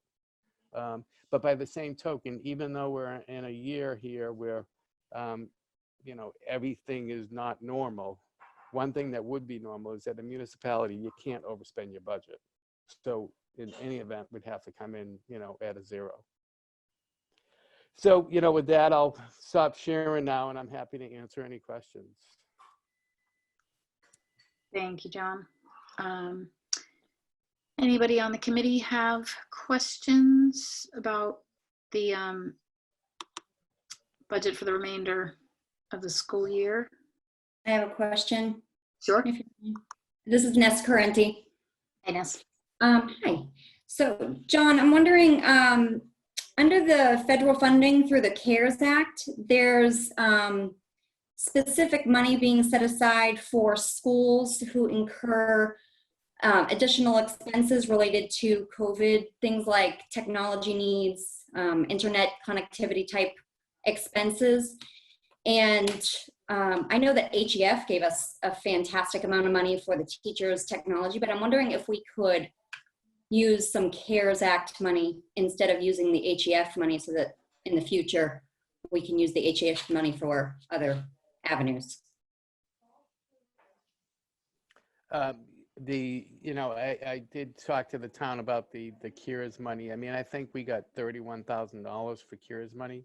So, you know, that would, I would think that would go into the budget to, you know, offset some expenditures. So, I mean, and I think that would be, you know, if we're going to establish a finance committee, I'd just leave that decision to the finance committee. The CARES, we've got $31,000. That's all I know about it. And I did talk to the town about that too. And, you know, because I wanted to get a better understanding of, you know, how much money was coming to us and what its purpose was. And, you know, that was not clear yet. So, you know, there has to be a proper accounting for that money at some point. Okay. Thanks. Any other questions? Go ahead. Sorry. Hi, Don, for the viewers at home, so they understand, could you just explain why do we have to give the $100,000 back to the town, why we have so many capital improvement that needs to be performed on the capital side? Can you just explain that so people understand? Because a lot of the times people may think that because our budget is over $50 million, that we may have too much money, and they don't quite understand why capital improvements is not getting done. If you don't mind just touching base on that, that would be great. Yeah, I mean, a lot of it has to do with that, Carlos. The reason, a lot of it has to do with municipal finance. You know, in municipal finance and much, you know, just about any type of government finance, it's always like, here's your budget. If you spend it, you get to use it, you know, and if you don't spend it, you have to return it. Now, you know, I'm sure many on these, you know, I'm not sure many, but I know, like back in my day, you know, you'd hear stories of people that, you know, dumping their budget at the end, you know, buying a bunch of stuff, sticking it on a shelf just so it's there, because they always feared that if they didn't spend it all, they'd you know, they'd lose it. You know, we don't do that. I don't like to stockpile anything. I only want to buy what we need. I do want to make sure that we get all our capital projects done, and we go through a capital allocation process really every year during the budget process. And, you know, while I may get upset because I may put in $2.2 million of a request and get, you know, $1.1 million, I do think that, you know, we, the schools as well as the town, we all share in the finance of this community together. And, you know, and this year particularly, you know, and then if you look at, you know, you say, here's $100,000, right? $100,000 is 0.2% of my budget. And, you know, $100,000 is, it can flow one way or the other very, very quickly in my environment. So it doesn't represent something that I could say with a surety, hey, listen, we got this money, let's just go out and spend it because we're going to be okay. So, I mean, I think you have to be conservative and go based on, you know, the sort of the experience you had. And I have to admit that I don't have any experience with this stuff.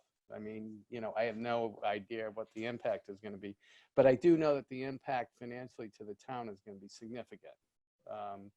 For, you know, this year we're going to get through with our budgets, but next year's budget, a lot of it's predicated on trying to return some money from any savings that we might get this year to help us, you know, mitigate the damages that are really going to occur to the budget next year and perhaps even the year after. So, I mean, so I think that's it. I mean, this is a different year. And I do think that it's, my opinion anyways, would just be that I think that it's the school's responsibility to share in the town, the overall town's pain on, you know, all of us getting through this intact and in whole and keeping our district strong for future years to come. Now, you did mention that the town may get up to 500,000 for the insurance for the fire at the high school, and that perhaps you hope that they would transfer approximately 150,000 back to our budget. So how would that work if we now are giving back $100,000 back to the town? So why would we need that 150,000? No, and actually it's more than that. It's like, you know, the reimbursements we're going to get from the insurance account is like $610,000. That's going to make, I mean, you know, if we didn't get that, that'd be negative $500,000 right now. Okay. So that's once again, it's municipal accounting. You can't spend, if you have any losses that are over $150,000, you know, you cannot, without a vote of the town, spend that money. Okay, so we know that our town was going to want us to fix the flood and to fix the fire.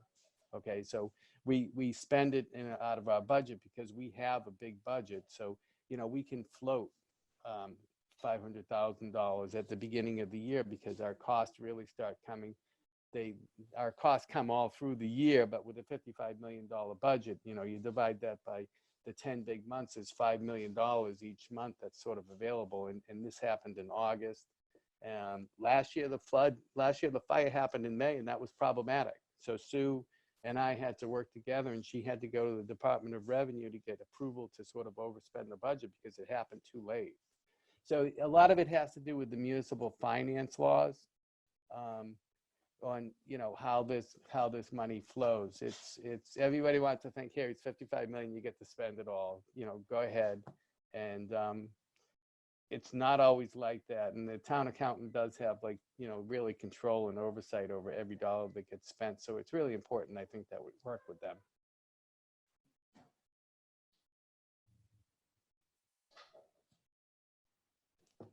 I have a question for John. John, the three areas that look like for the most overage besides the fire line, so that's in counseling, health services, and transportation. Can you give us an idea of why those are the way they are? Counseling, well, the one reason counseling lies would be because that actually went into contract services because we failed to hire somebody that we had a budget line item for. What was the other one that you were concerned about? The transportation. Health services? Is that the nursing for health services? Yeah, right. I don't know. R3200. Yeah, that's nurses. So let me take a peek.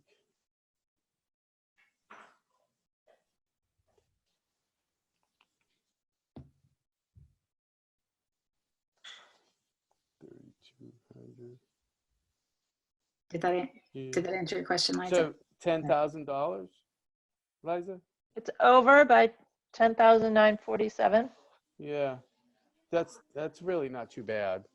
You know, I mean, and plus too, you know, when this happened, I mean, we did buy, you know, some more stuff for this COVID, you know, project, but you know, for the COVID thing, anything they wanted, it's like, yeah, what do you need? Let's turn around and get that.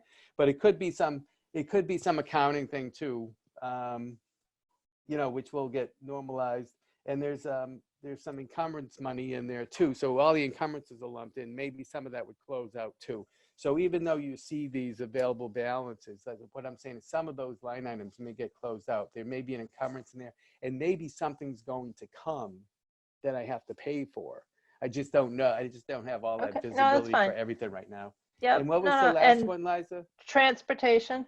Oh, so let's see. Is that coming in positive? I would hope. No. Oh, special ed transportation? Nope, it's R3300. Okay, 57. Yep. Okay. So the encumbrances on that. So there's a payroll thing. One thing. So now bus drivers are going to get. They've worked over the February vacation, so there's going to be some extra pay that gets paid out to them for, you know, for the rest of the year, because they started immediately working. I'd have to look at the individual details on that. Let's see, and then I'm saying $17,000 more.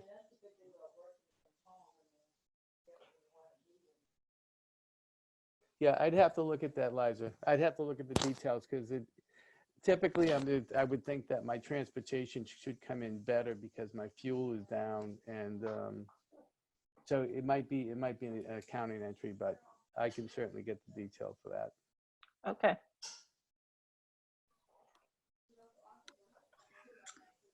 Thank you. So, oh, are you done, Liza? Yeah, that answered my questions. Okay, thanks. I see that Brooke Brown has a question. Sorry, Michelle, could I just ask one question first? So I had two, actually. One is I completely understand what John was saying about we want to be good community partners, right, and share in the pain of the town. When you're talking about returning $100,000 to the town, though, it's a lot of money, but it's not compared to the school budget, as you mentioned, and also the municipal budget. Have we looked at either things that we might need, knowing that we run on a very lean budget as a school district as it is? Back before all this went down, we talked about per pupil spend and how we're 20 benchmark towns. We are the 20th.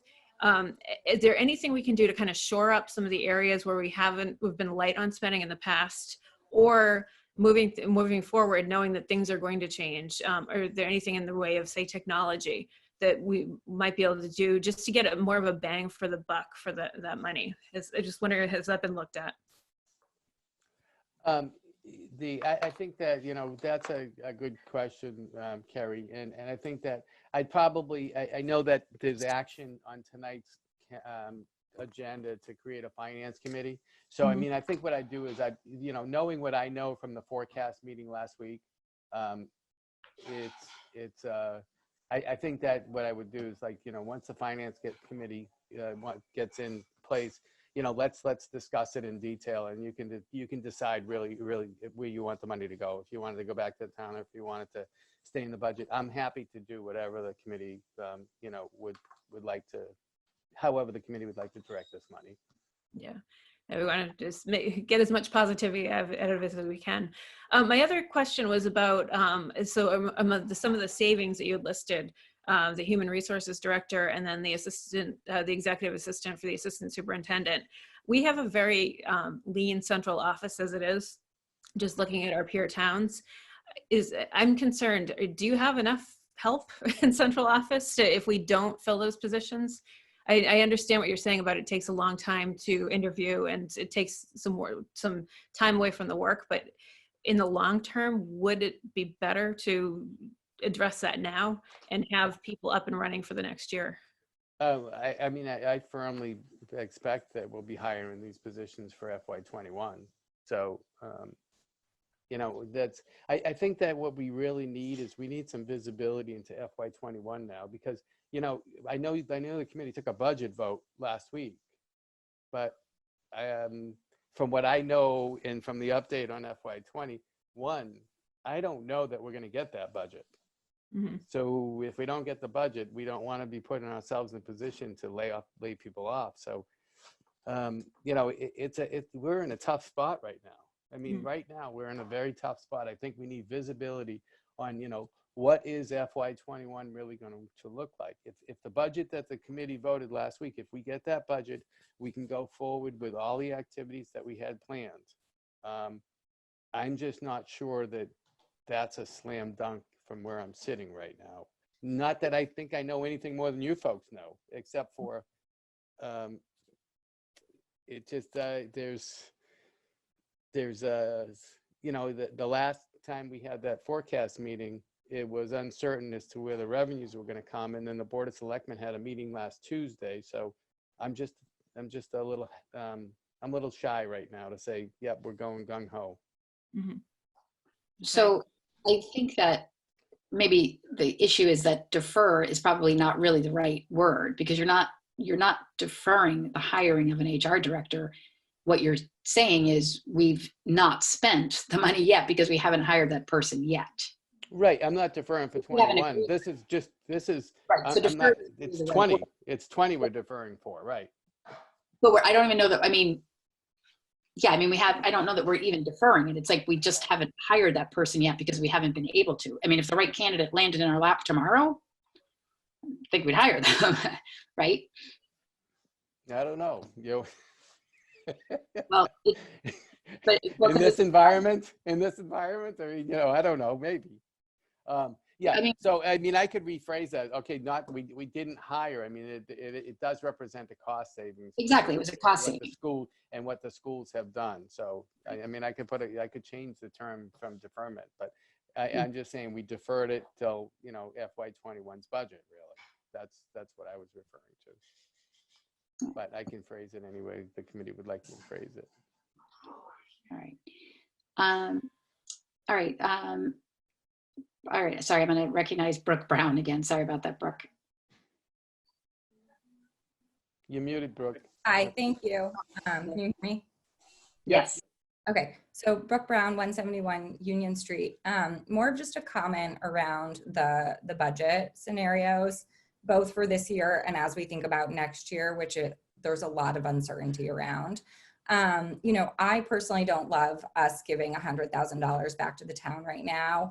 I wanted to share a parent's perspective, which is, you know, we may have saved some of the money that we've saved for the schools has been copy paper and supplies and textbooks, but the people who are bearing the burden of that savings is actually the families. So, you know, myself and many of my friends, we've bought devices, we've bought printers, we bought tons of copy paper, we bought leveled readers. And so not only is that creating a burden on the parents who are paying taxes, but it's creating, as you guys know, a really inequitable situation because not everyone can do that. And so, and it's going to create even more gaps for students as we head into the fall, right? And we all come back to school and we've had different experiences with remote learning. And so my concern is not only is that, you know, the town, I don't think the school should have to share the same burden that the town shares when we think about the shortfalls in revenue and kind of like the top line budget as we head into 21. And maybe that's more of a comment for the town, but just as you guys, even as a committee, think about your philosophy, I think there's going to be a lot of gaps that schools have to close and make up for because of this remote situation. And that could be even further exacerbated with the unknowns next year. And so, you know, I'm sure a lot of parents will be advocating for this as well with the town, but I don't want to forget about what is happening in people's homes right now and kind of the financial pressure and the supply pressure and, you know, let alone people taking time off work to sort of try to be teachers, et cetera. But it is creating, you know, a burden on the taxpayers who thought that these services and these supplies would be fulfilled through the schools. And it just doesn't feel right to me that we're deferring like textbook supplies and paper supplies to next year when we know next year is going to be squeezed. And next year, just to finish my point, I would love to just be able to see us do things like get those math specialists in the elementary schools that were a part of Tier 1, or bring some of those fund some of those special education needs that we had in Tier 1. And I understand that, you know, the financial pressures are what they are, but I think more than ever, we need to be funding the schools. And that's, you know, I'm sure that's just what I wanted to share. No, thank you. Thank you, Brooke. And I think that goes to just one thing that you'd said, because I don't think that we're deferring those costs, John. I think those are costs that we didn't incur this year. So I think that that's the nuance in that, using that word defer, right? So to Brooke's point, like it sounds like we're pushing those expenses into the 21 budget, but I don't think that's what we're doing. I think what you're saying is we didn't have to spend $20,000 on copy supplies for the remainder of FY20. Is that accurate? Well, there's an expense savings. Yeah, there's an expense savings. And actually there would be, it wouldn't do me any good to buy a warehouse of paper right now. Right, or right. to stock my shelves right now. Right. It's, you know, If I can chime in just for a second, just to, John, and you can correct me if I'm wrong, but just to chime in for a second, Brooke, on your question, we are not able to, and maybe this wasn't the question, we can't hold on to that money and roll it over to the next year. That's not, we can't save that and add it to Tier 1 of next year. We're not allowed to do that. It has to, whatever we have, has to be returned. John, is that not correct? No, that's correct. So I just want to make sure that we understand that it's not a matter of that we're just giving away money that we could use for next year. We're not able to do that. And I also want to say before we entered this, and the committee knows this was a very, very tight year. And frankly, the fact that we didn't hire a human resource director yet, and that we haven't had the administrative assistant for Dr. Lulua, has really saved us right now to a point where we might have some additional funds. But I also want to say these are anticipated monies. These are not, it's not like we've got a fund somewhere and say, okay, we didn't spend $100,000, we have that fund we're going to put aside. These are things that we think we're going to save between now and the end of the year. That's not a fluid number. And so, you know, the goal for us right now, to be clear, for John and I, is to do whatever we can to mitigate and hold on to whatever we think we're going to get into FY21. That's really the issue. So that $100,000, whether it's used this year or next year, it's still going to come to the school department, but in a different frame or for a different year. So that I'm clear. I don't know if that helped, John, but yeah, no, that's correct. I mean, it's not we would get in a budget next year. We're right. I mean, it's money that. I mean, it's not earmarked. It's not saying, okay, here's 100,000, you get 100,000 more. But I mean, you know, the way the money flows, it does come back to us next year. Kira, Frank had a question or comment? Oh, I just had a quick comment about funds that haven't yet been spent or would be deferred. And I just wanted to publicly support paying our spring coaches. I know that's something that you're going to be voting on, and not sure if we'll be allowed into that vote. But I would just say that those coaches actually work year round and personally have been a huge source of mental and physical health for my kids during this period. And I think we need to have the right people in place. You know, we're in the eye of the hurricane, but we need to look outside of that, and we need to have the right people in place to reignite our kids. So for whatever it's worth, I hope you'll consider that. Yes, thank you.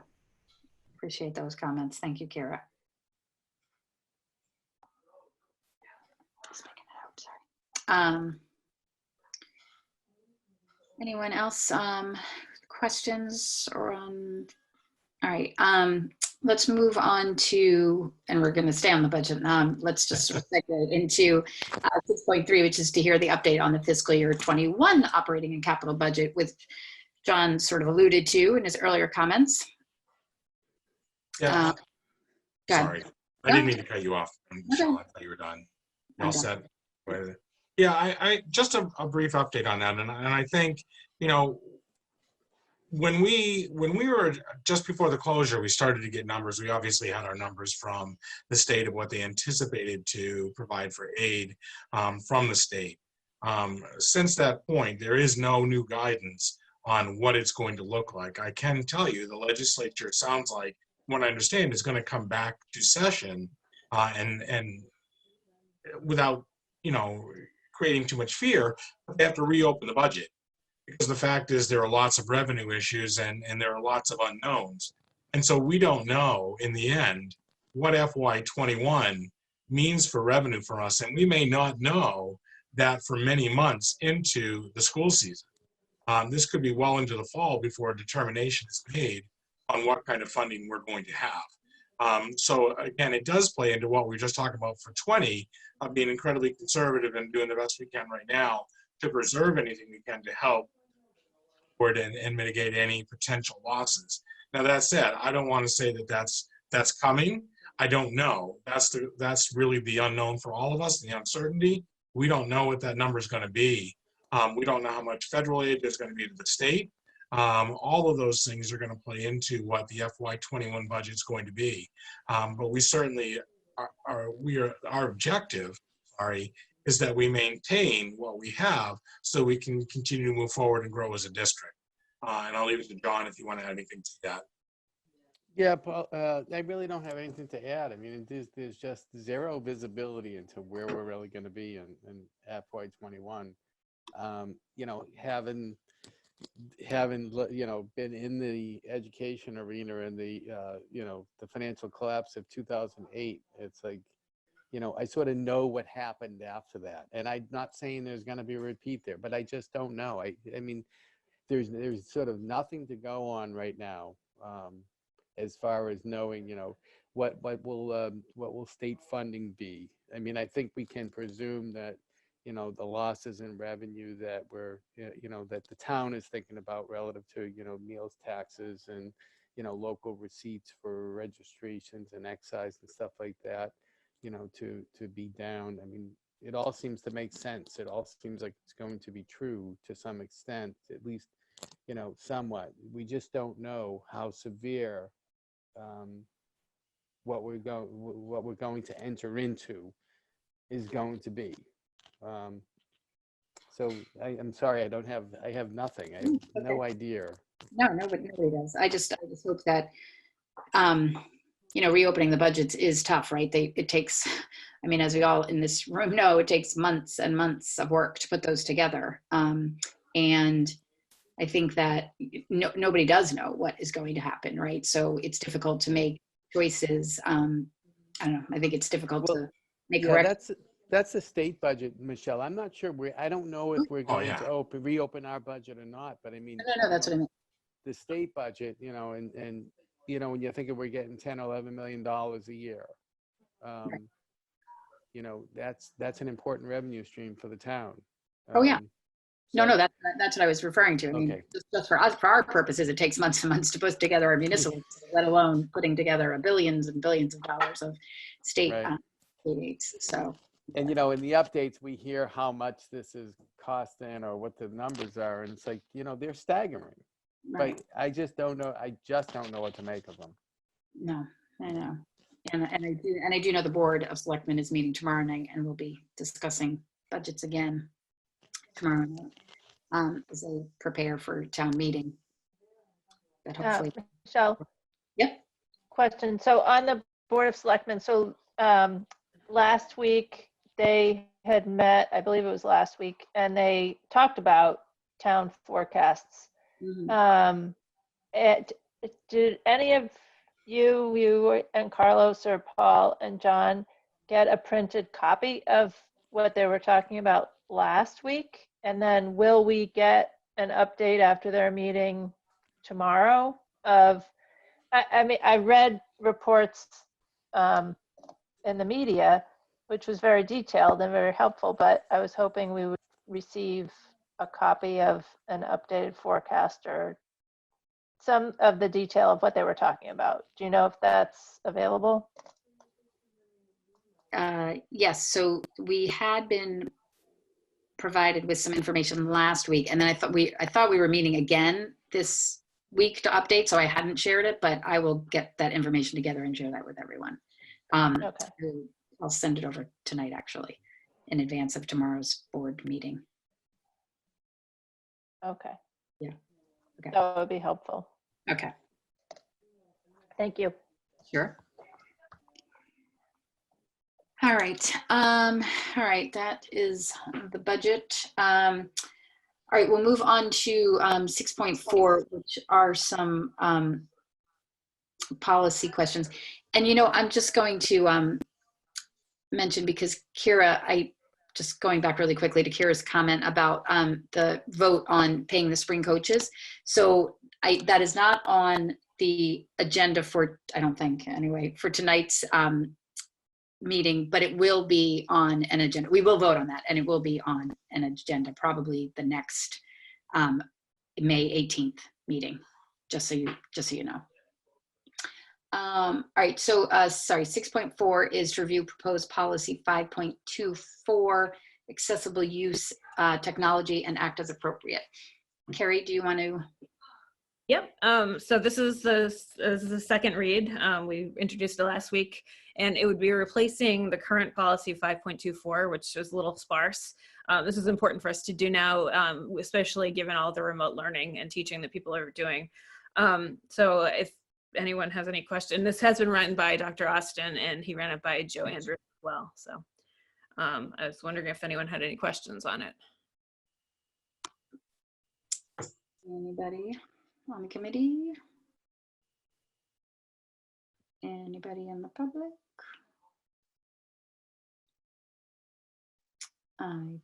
So Carrie. Oh, Libby. Hi, yeah, thank you. I just want to make a sort of general comment regarding all of the policies that we're bringing forward, and that one of the things I've been trying to do is make sure that we're consistent with our language throughout all of the policies. And I haven't done that with this one yet, but nothing that I would change at this point would be substantial. So I'm just pointing out that there might be, like, just for very first example, the Hingham Public Schools, like I would add the word district after that, just to be consistent with the way that we're referring to ourselves throughout the entire document. And so I'm just pointing it out that that's one of the things that I will eventually propose that we change, but and I don't need to say anymore. Yeah, that's a good point, Libby. There are a few things, especially as we get into the sections of the policy manual that we're going to be talking about later, especially we're just trying to be consistent, and Libby's done a fabulous job going through and making sure that every time originally it would say children or students, and we tried to make it consistent so it was the same all the way through, but again, it wouldn't be any kind of substantive change at all. All right. Thank you. All right, any other comments or questions on this? All right. Are we ready to take a vote on this? Because we did this is a second read, right? Mm-hmm. Okay. Do you want to make a motion? Yes, I will make a motion to, hold on. I will make a motion to adopt the acceptable use policy, which at this point will be technology. It's policy number 5.24 as presented. I'll second that. Thank you, Liza. Any questions, comments from the committee? All right, hearing none. All those in favor, Ness? Aye. Libby? Aye. Liza? Aye.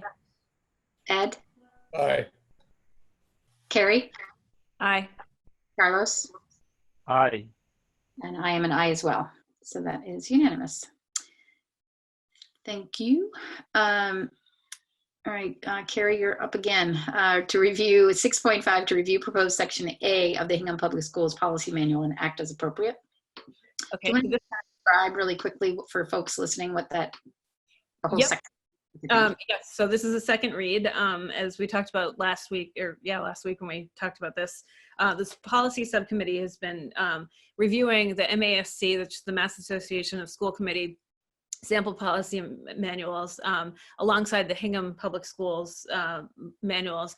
And the idea behind it is to make sure that we have a manual that we meet all of our legal requirements. School committees are supposed to have certain policies in place, and also that reflect best practices. And our ultimate goal is to make sure we have something that's a good tool for our administrators to use as they build procedures, and also for the community. If people want to know where the district stands on a certain issue, they should be able to look it up and find it easily.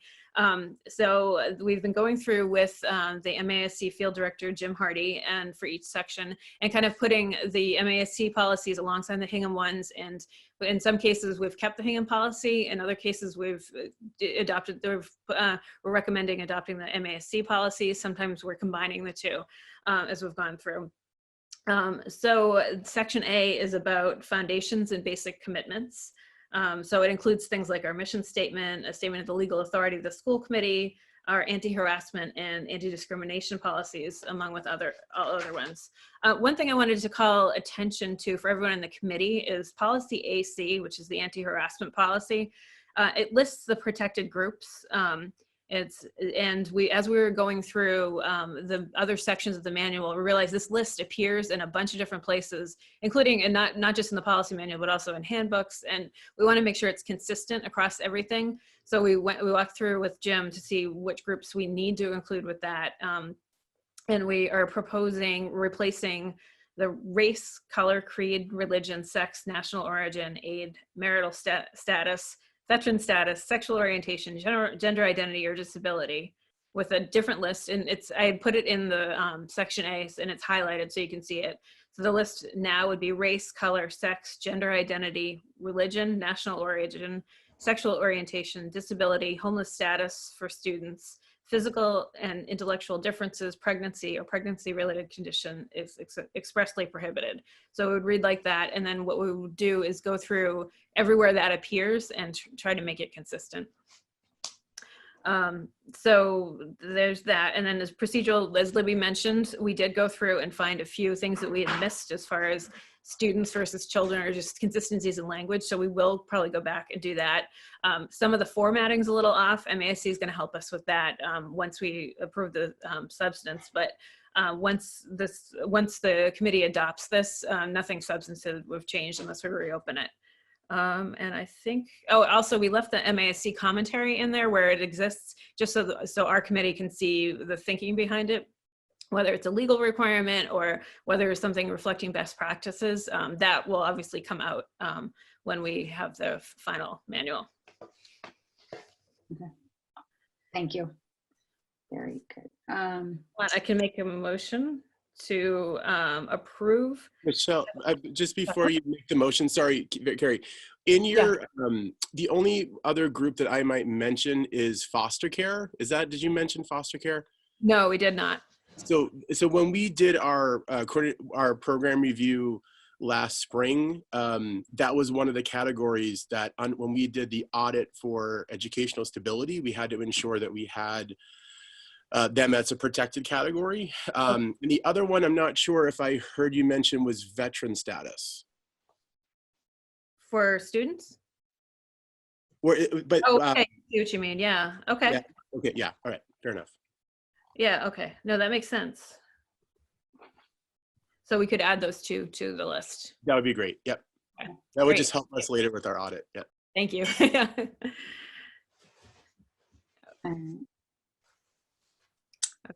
Do you want to make a motion? Yep. I will make a motion to approve Section A of the new Hingham Public Schools Policy Manual in form to be adopted once the committee approves all sections of the manual. I'll second that. Thank you, Liza. Any questions from the committee on that? All right, we'll take a vote. Ness, Aye. Libby, Aye. Liza, Aye. Ed, Aye. Harry, Aye. Carlos, Aye. and I am an aye as well. So it's unanimous as well. Thank you. Thank you very much, Carrie and the policy subcommittee. All right, 6.6, to receive an update on the school calendar for 2021. Dr. Austin. Thank you very much. In your packet, everyone, tonight, there's actually two different calendars for your consideration, and generally the vote is taken on the first, or I present you a draft on the first meeting of May. That was the old policy. Going forward, we're certainly going to do that sooner in the year.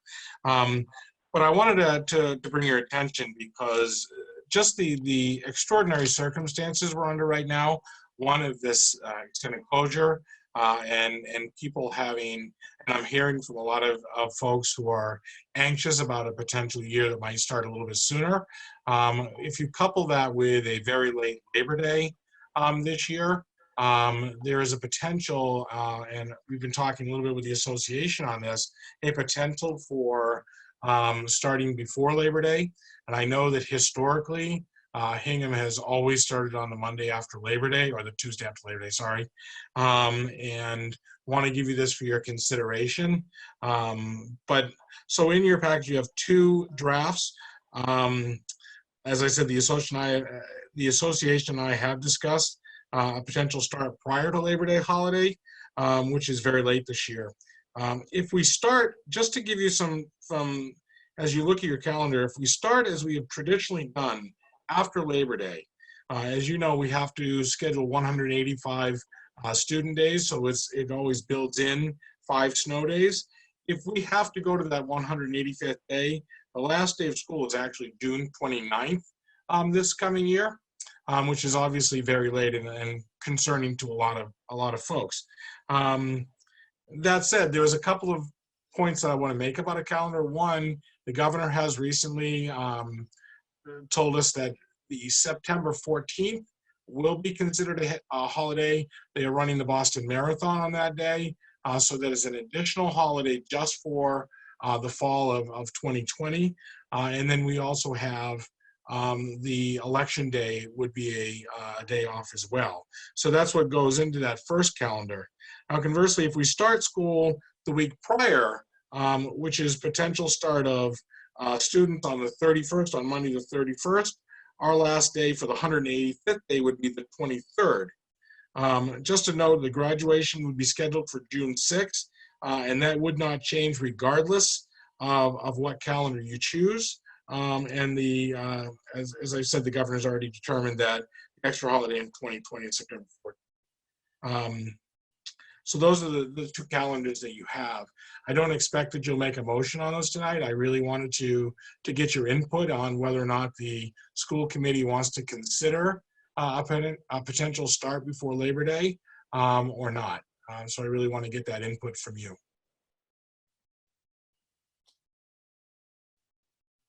Thoughts from the committee? I think we should try to start early. I think going till the very end of June is going to be challenging.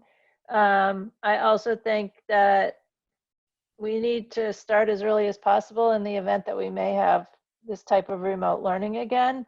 And then also it turns out the beginning of the year, we would have, the way this calendar is scheduled, we would have 3 short weeks or 3 4-day weeks in a row as we're ramping up. So it's kind of a soft landing as you begin. And which it's not too soft, but it would still allow a long weekend for Labor Day, but it would allow people to get into the groove, especially, after all the readjustment we're going through. It's a really odd year with the way the days fall. And I think we should try it. The next 2 years, Labor Day is late again. This is the latest Labor Day can possibly be, the way this calendar falls. And then we get that September 14th holiday in there as well. We're just losing a lot of time at the beginning of the year after what we've lost now. And since we have some agreement with the association, the teachers, I think that's a good thing. Michelle? Go ahead. Yep, Carlos. Just want to say that I agree with Liza, and thanks to the association for going along with the plans. There is a public, opinion out here. People are actually requesting that the students are allowed to go back earlier. So I'm glad that we are discussing this, and it would be great that now that we have an opportunity. We're not really sure what's going to happen next year. So starting sooner rather than later is much better. So I'm fully in favor of that. Mm-hmm. Thank you. If I can be clear too, the association, we are still talking about that. It's not, I just want to say they've been very willing to talk to us about this. It's not just to be clear, it's not a done deal by any means, but they're very willing to talk about that and understand that this is an odd year. So I want to be clear on that. And Liza, thank you for bringing up the Friday before Labor Day. When I built that schedule, I had included Friday before Labor Day as a day off as well, to give that a 4-day weekend so that people can enjoy that last long weekend of summer. And I thought that was important. And you are absolutely correct. In a year from now, even though the Labor Day is backed up one day, when you add the September 14th in there, the election day, and that additional day, you back up a pretty substantial amount of 3 days on the calendar. So even if it's just 1 year, that's a win-win, I think. Mm-hmm. Anyone else on the committee? Thoughts? I would just echo what Liza and Carlos said. I don't know if we would try to make a motion today. I'd prefer to wait if we could, just to get community feedback. I know that who I've heard from so far, they would be in favor of going back early, especially given this long time off and the projections that we could very well be social distancing again in the fall. I think to get back sooner rather than later makes sense. Mm-hmm. Okay, that's fair.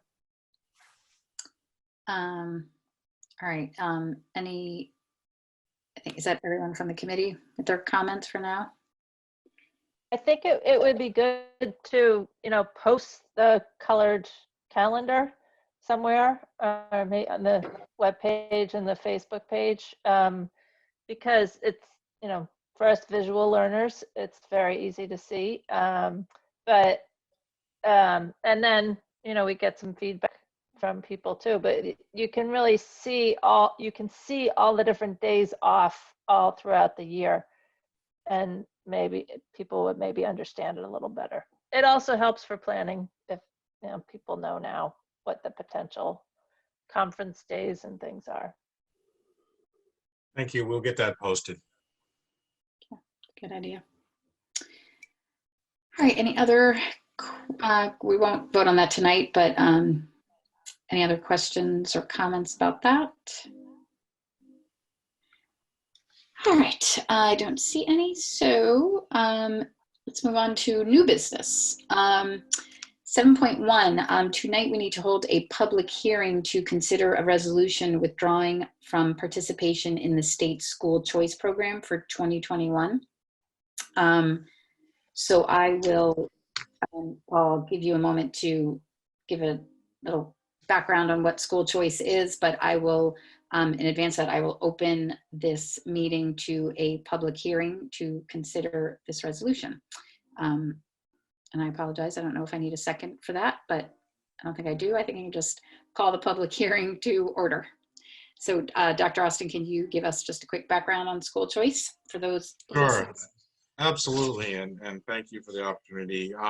So this is the yearly requirement that the school committee has in discussing their wishes to participate or not in the Massachusetts School Choice Program that's coming up from 2021. So you do this every single year, and it really is, it's up to you as a school committee to determine if you will participate in the program in Massachusetts or not, which means that you will not take tuitions from outside the district.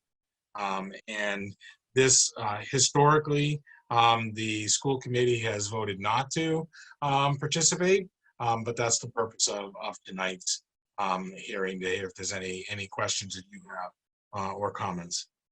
Thank you, Michelle. Sure. So this is a public hearing on this matter. So I will see if anyone from the public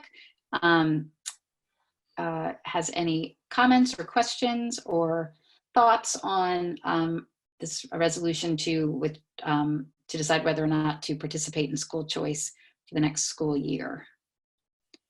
So give folks a minute.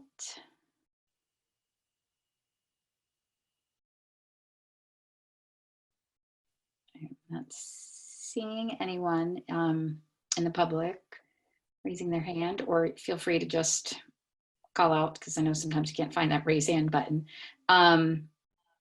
Is there anyone on the committee who, sorry, anyone on the committee have any questions or comments on the school? Yes, Michelle, this I noticed that we did not put over here to act as appropriate, but we do have to vote on this. Sorry, well, sorry. We do need to vote on this once we Yes, so yep, yep. So we're in the public hearing, and then we'll take comments and then vote on it. Yes. All right. I'm not seeing any questions or comments from anyone in the audience or on the committee. So with that, I would accept a motion. I'll make a motion that the Hingham School Committee considers a resolution withdrawing from participating on the state school choice program for the year 2020-2021. I'll second. Sorry. So can you repeat that again, Carlos? Sorry, did you make the motion to participate or not to participate in? Not to participate. Withdrawing from participating. Okay, thank you. All right, any questions or discussion on the motion? All right, seeing none, I will take a roll call vote. Ness? Aye. Libby? Aye. Liza? Aye. Ed? Aye. Carrie? Aye. Carlos? Aye. I am an aye as well. So that is unanimous to withdraw from participation in the Massachusetts School Choice Program for school year 2021. And with that, I will close the public hearing, and we will return to our agenda. 7.2 is to consider the formation of a finance subcommittee and to act as appropriate. So we've talked about this at a couple other meetings, and I heard from members of the committee who were interested in serving on this committee. So this would be a new subcommittee of the school committee that would work closely with the director of business services and the superintendent to really do sort of deep dives into the budget, help with coordinating documents and whatnot for our budget process in the during the school year, and really just to help set some policies around the finances of the school committee. This is not to take away from any of the work that the full school committee does on diving into the budget and working through the budget process, but it's just a subcommittee that would be would make recommendations and consider some policies that we could enact in regards to the finances. I think it's given the potential changes that we are going to be looking at the next fiscal year. I think this is a prudent time to do this. I think another goal of this committee was to, or would be to review our revolving accounts and how those are managed and how those funds are allocated and how they're spent. So it would be a new committee for the school committee to consider adding. Again, a couple of people have mentioned to me that they would want to, whether or not they want to be on it. So I think the first step would be to establish the committee, and then we could, I guess as chair, I would select the members for that committee. Someone want to make a motion, or do we want to discuss it first and then make a motion? I'm open to however we want to proceed with this one.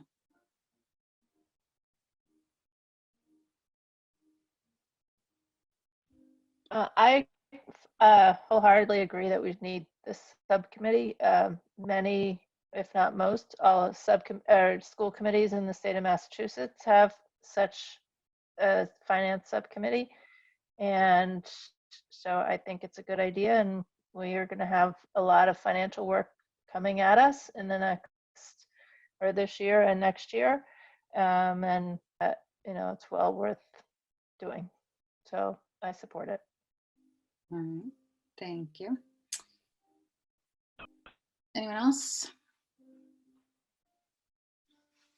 All right. Would someone like to make a motion to form a finance subcommittee of the school committee? I'll make a motion to establish a formal subcommittee of the school committee to focus on finance.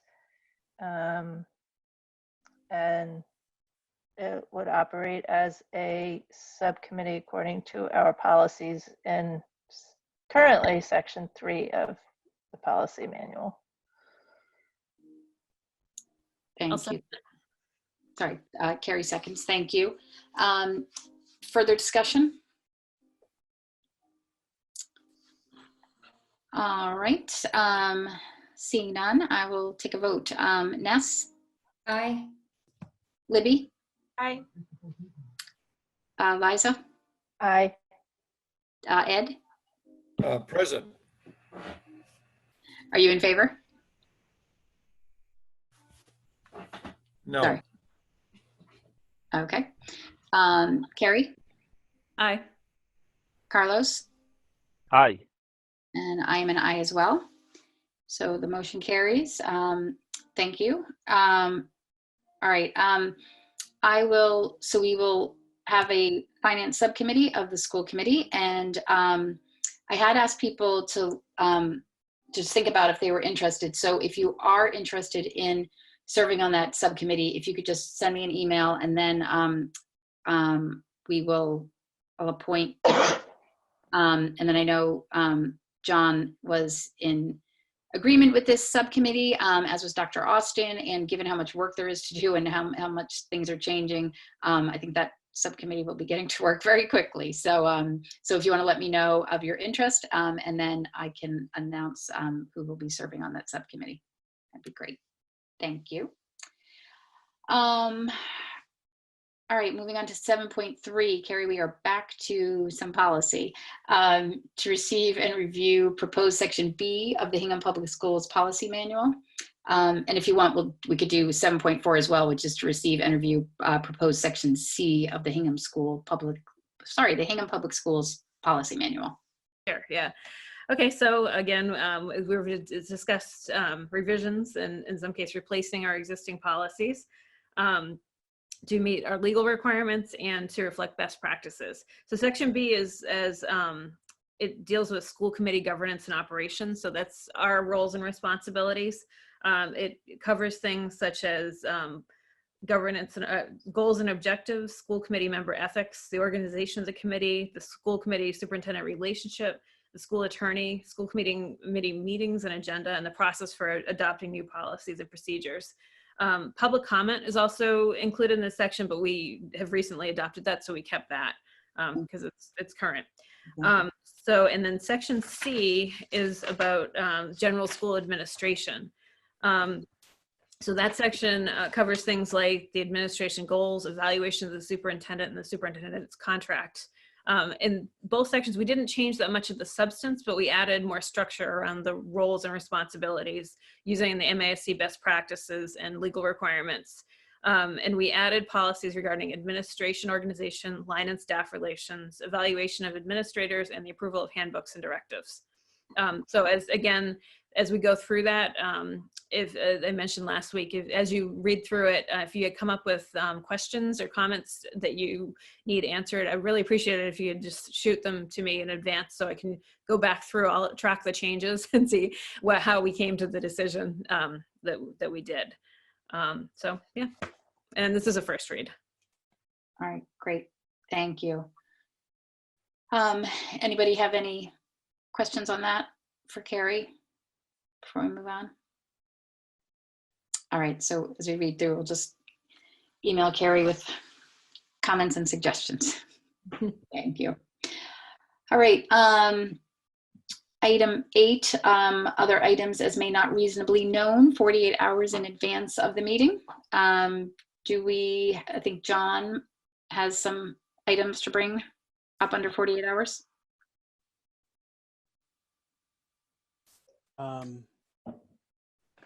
Foster school? No? That's what my notes say. Oh yeah, I'm sorry. That's right. Yes. Sorry about that, M.G.L. Didn't need to leave you hanging on that. Sorry. Yeah. No. Yeah. I'm sorry. Foster school, right? So, foster school. Last week we had a building committee meeting with the building committee because we wanted to give them an update on the eligibility period process. So we did that. But also I wanted to run by them a couple of projects that we wanted to get accomplished at Foster.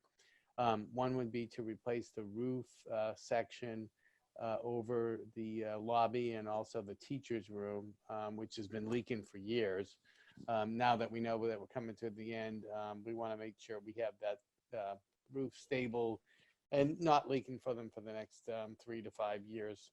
And then a second project was every year we go through some preventative maintenance in that building so that we go and inspect the heat, the steam distribution and the water distribution pipes below the building, the stuff that has been corroding each year so that we can proactively replace some of that out.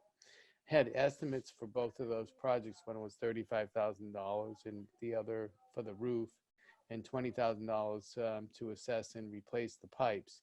So I ran those two projects by the building committee, and they unanimously recommended that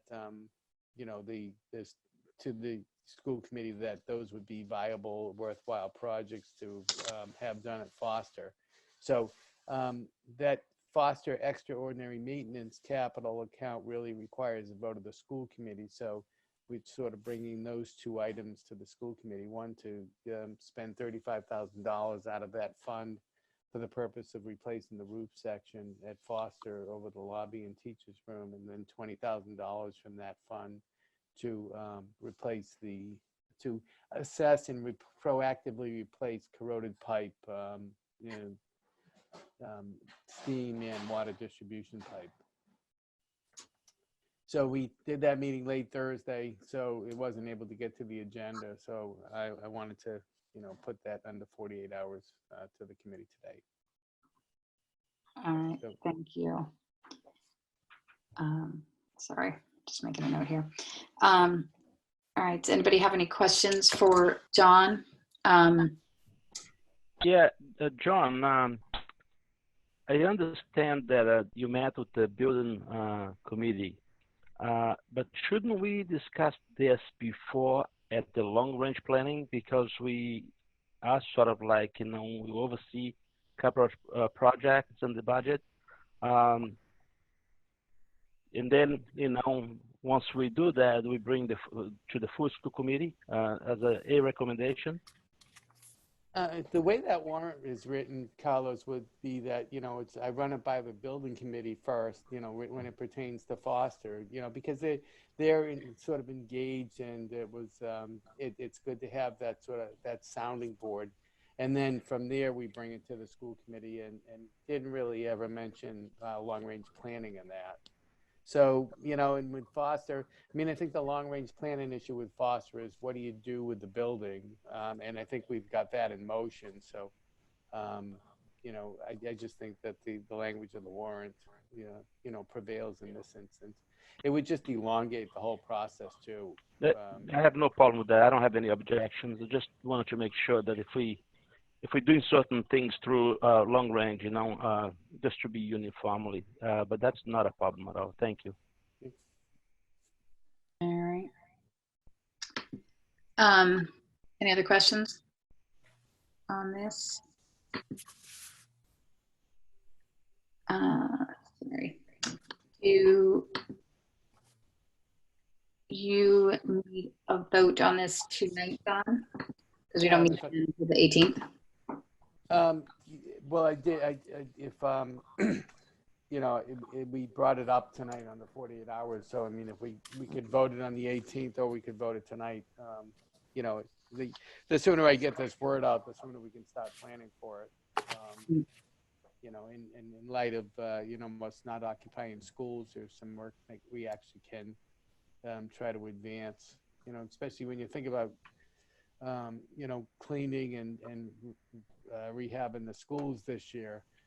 As soon as the governor sort of gives some type of go ahead, you can kind of picture there'll be social distancing while you're doing it, and things might take a little bit longer. So right, the earlier we get started, the better. Yeah, no, I would agree. I'd be open to accepting a motion if someone has one to make.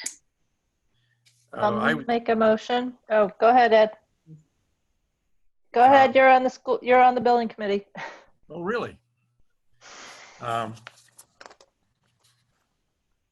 would make a motion to authorize the Foster School Building Committee to expend funds up to $35,000 to replace the section of the roof over the lobby and the teachers' lunchroom, which leaks and has numerous patches. Can I? So that would be authorizing me as opposed to the building committee, Ed. So if we could authorize the director of building, director of business and support services, because it won't be. It's the way the warrant says is like you run, the building committee would give a recommendation, the school committee would approve the expenditure to have the director get the work done. Good. I'll pick that up on the second one. Thank you, Ed. Second? I'll second. Sorry, Naz first. All right, somebody seconded. Any further discussion on the first motion? Seeing none. Great. Ness? Aye. Libby? Aye. Liza? Aye. Ed? Aye. Carrie? Aye. Carlos? Aye. I'm an aye as well. Awesome, thank you. All right, Ed, do you have another one? The second motion would be to authorize the Director of Business and Support Services to spend up to $20,000 to assess and repair the steam and water distribution pipe system at Foster School. Second? I'll second. Oh, Todd. Yes. Any discussion? All right, seeing none, I'll take a vote. Ness? Aye. Libby? Aye. Liza? Aye. Ned? Aye. Carrie? Aye. Carlos? Aye. I am an aye as well. Great. Thank you. John, you can get to work on those. Thank you. I appreciate it. Yes, thank you. Thank you, Ed. All right, item 9 is subcommittee and project reports. I will ask each member if they have anything to update us on. Ness? I don't have anything to update. Libby? Yes, I do. Yeah. And this has to do with the Hingham Education Foundation and their very quick action to help remove some barriers to remote learning that turns out the teachers were, some of the teachers were having. And so the Hingham Education Foundation, thank you, Kira, and thank you to everybody for acting quickly and voting to purchase 50 laptops that the school will own, but provide to teachers who didn't have all of the proper technology in order to be able to provide the proper remote learning that they've now expected to do. And so we will have those laptops shortly. All right. Thank you. Thank you, Hingham Education Foundation. Thank you. I don't know if Jamie or Kira want to add anything on about that, but I don't. It wasn't. I would defer to HEF to make their announcement. Yeah, this is Kira, and we were potentially holding the news of that until we could announce the remote learning plan, but we were very proud to be able to play a role in meeting the community's needs right now. So for sure, more information to come. And you know, we enjoy a really strong relationship with the school committee and the school administration, and we're so grateful for the generosity of our community that has put us in a position to be poised to act and help. So you know, we are still active and we're meeting remotely and looking for ways and to support our community. Yeah, certainly showing a great way to do it. So thank you so much, Kira, and the Hingham Education Foundation, and all the really generous folks in town who support the organization, both your organization and by virtue of your organization, the Hingham Public Schools. It is really, it's greatly appreciated. It is one of the things that makes this town such a fantastic place to live. It really is. If I can just add to that for a second, Michelle, if you wouldn't mind. Just a thank you to Kira and the entire board of HEF. And they, as we know, as she just said, we were going to wait, or she was going to wait to make that announcement in the paper for what had happened, and until the remote learning plan had been hopefully put out. And as we know, that was hopefully what we were going to do tonight, and we didn't quite get there. But I want to say that how generous they are and how incredibly responsive. I had a wonderful meeting with Kira early last week, or I think it was. I lose track of time, Kira, so I don't know what date it was now. But and when she asked, you know, some of the barriers that we have, the reality is, like, some of our students, some of our teachers also have the same barriers with not having enough technology at home, not having great internet, nor having devices. Many of our teachers had you know, mainframe, you know, or large computers on their desk, certainly not at home.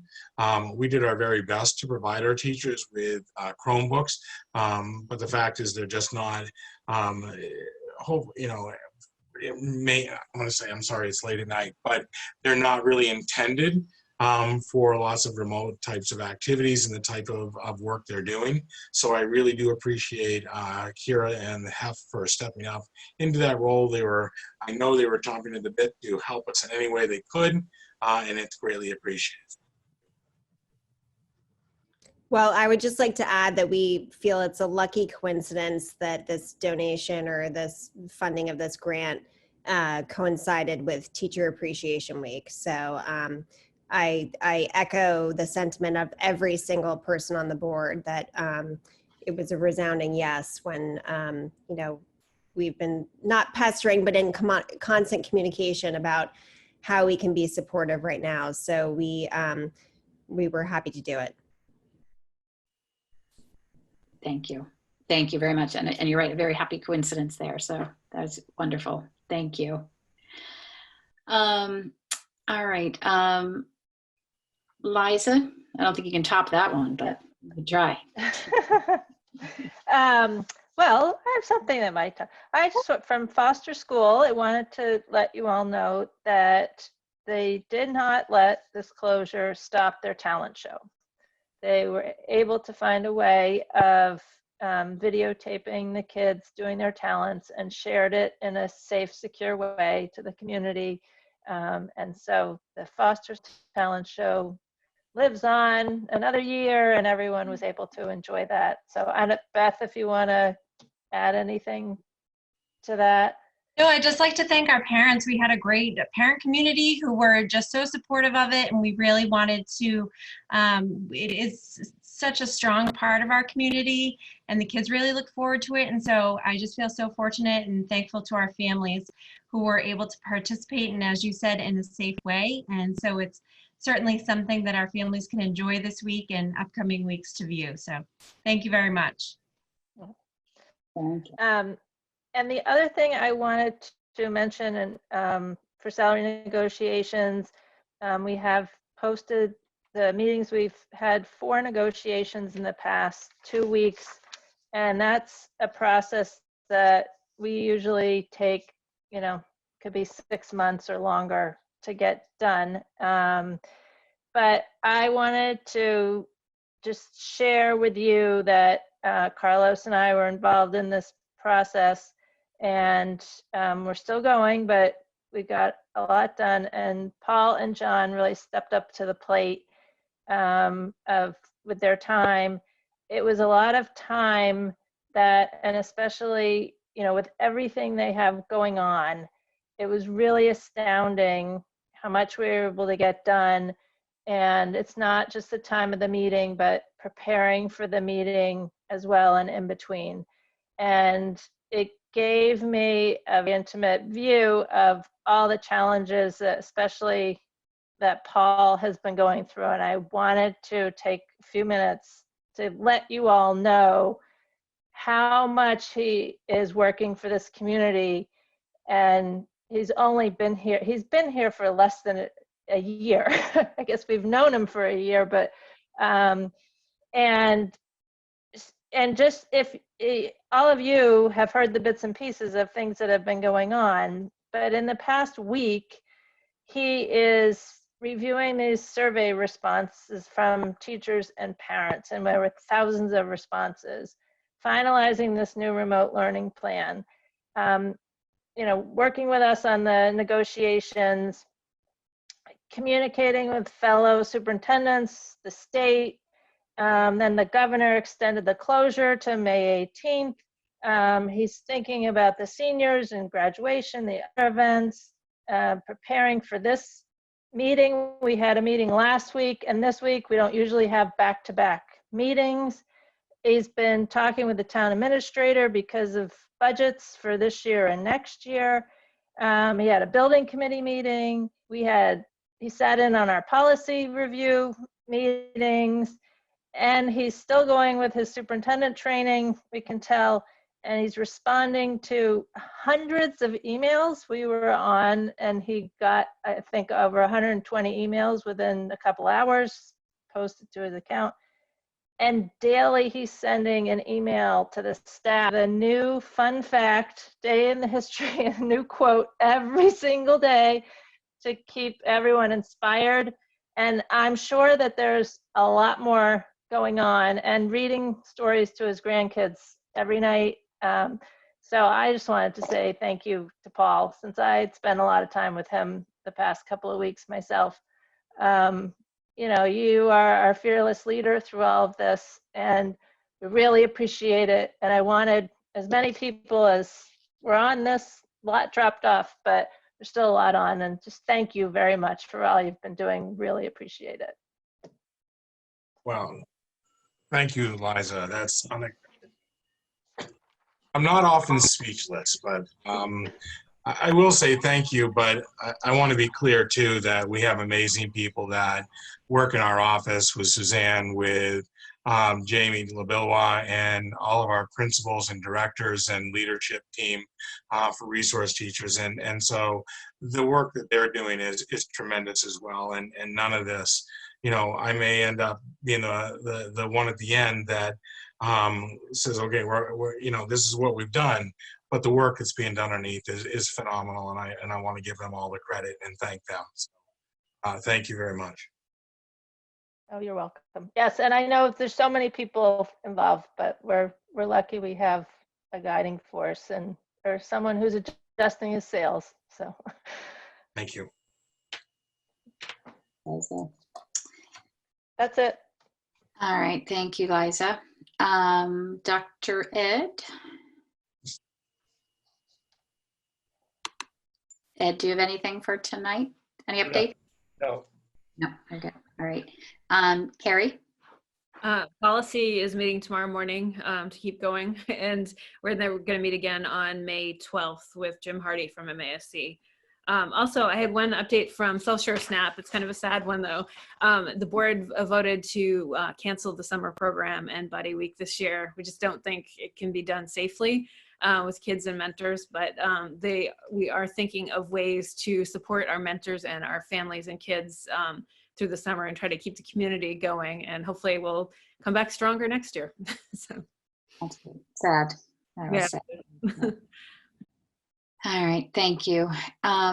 Carlos, do you have anything? I do, but before I go to my report, let me just echo what Liza mentioned about Dr. Austin and his leadership team. It is amazing that you work with the team, and you also have on the other side the association. It was very professional, time-consuming, but worthwhile, and we are glad that it worked out. But it was great to see Dr. Austin actually taking the leadership, and without the attorneys in the room, he really led us through these negotiations. So we'll be talking more about that soon. But at the same time that we have great news and everything, something very sad happened during the negotiations. And I'm sure most of our fellow school committee members know about it, but our constituents out here do not know.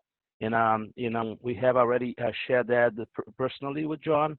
But I want to say that while we were negotiating the contract through Zoom, John found out that his mom had passed away. So it is, one of those things, John, and I'm sorry to bring that up here. I think we ought to recognize also the hardship of, what we go through. So that's that. So thank you, everyone. Now to my report. Did someone want to say something? Okay. All right. Now the Hingham High School Council will be meeting tomorrow. So, I'm looking forward to hear some more good news from Principal Swanson.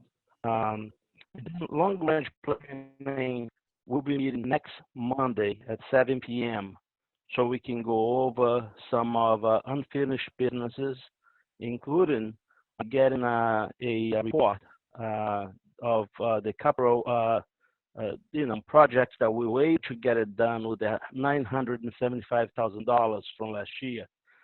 It is our goal to present that to the capital outlay because they keep asking us to, where did you spend the money? So we hope to have that breaking down for them. We also have as a guest, if they still wanted to come, the Hingham Sport Partnership, as they have a project they want to introduce to us. So we need to notify them and also the athletic director that we're having the meeting.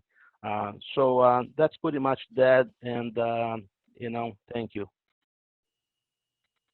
Thank you.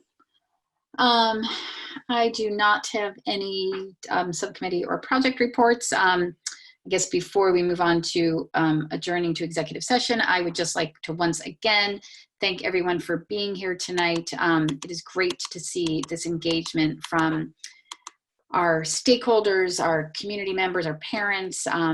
It's really been great to see all these folks at the meetings. I hope you will keep up the engagement. I would also just like to end on a thank you again to our educational staff, our faculty.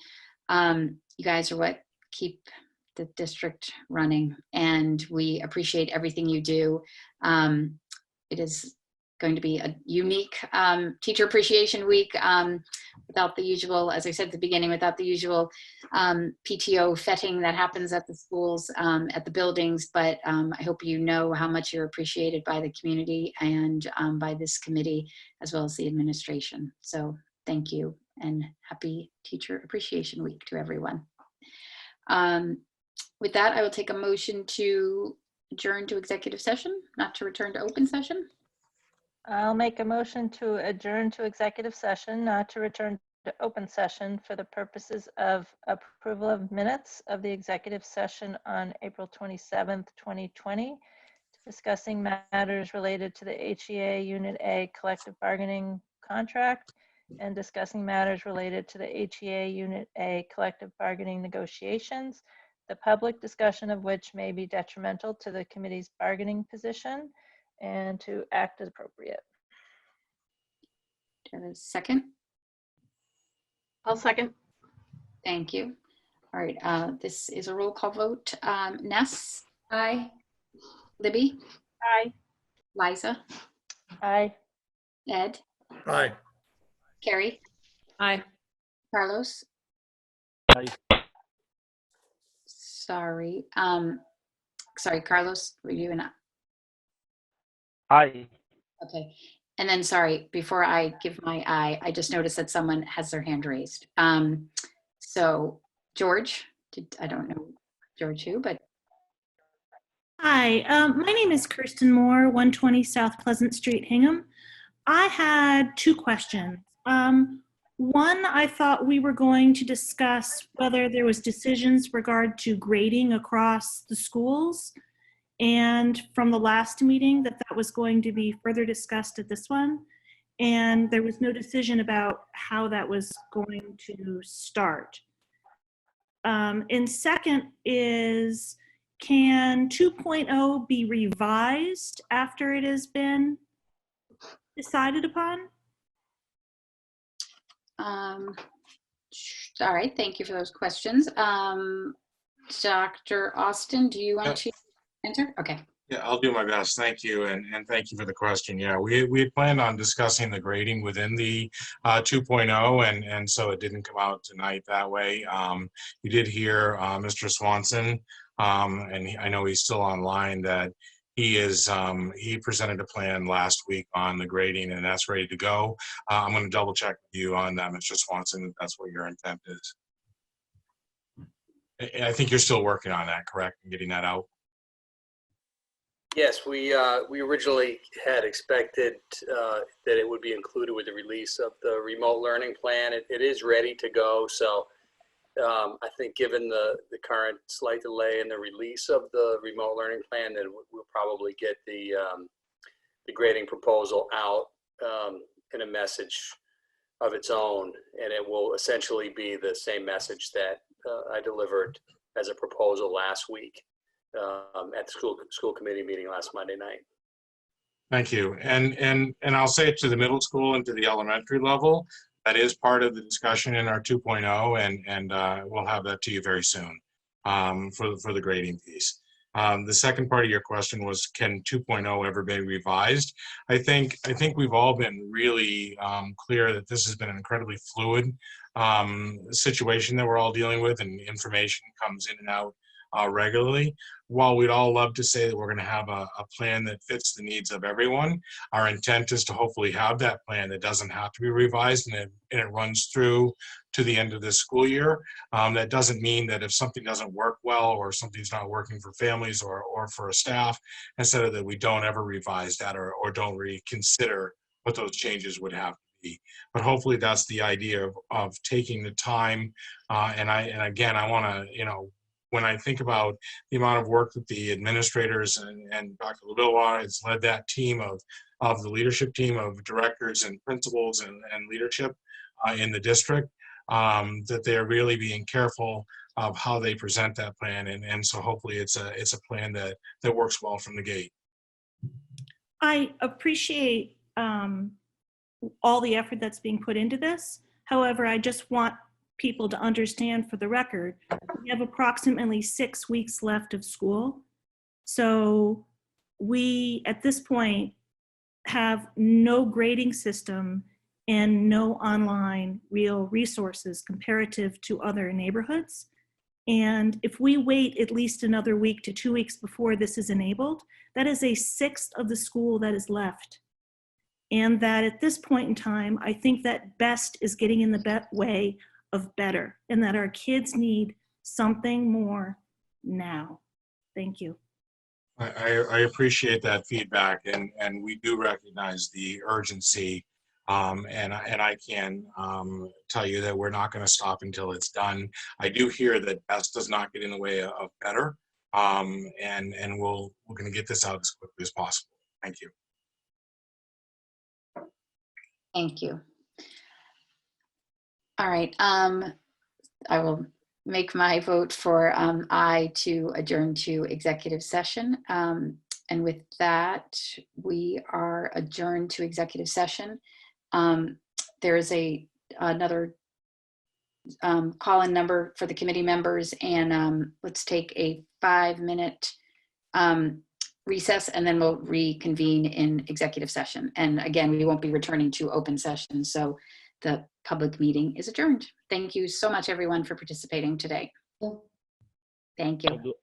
You want to do a roll call? We already did the roll call, Carlos. I'm sorry.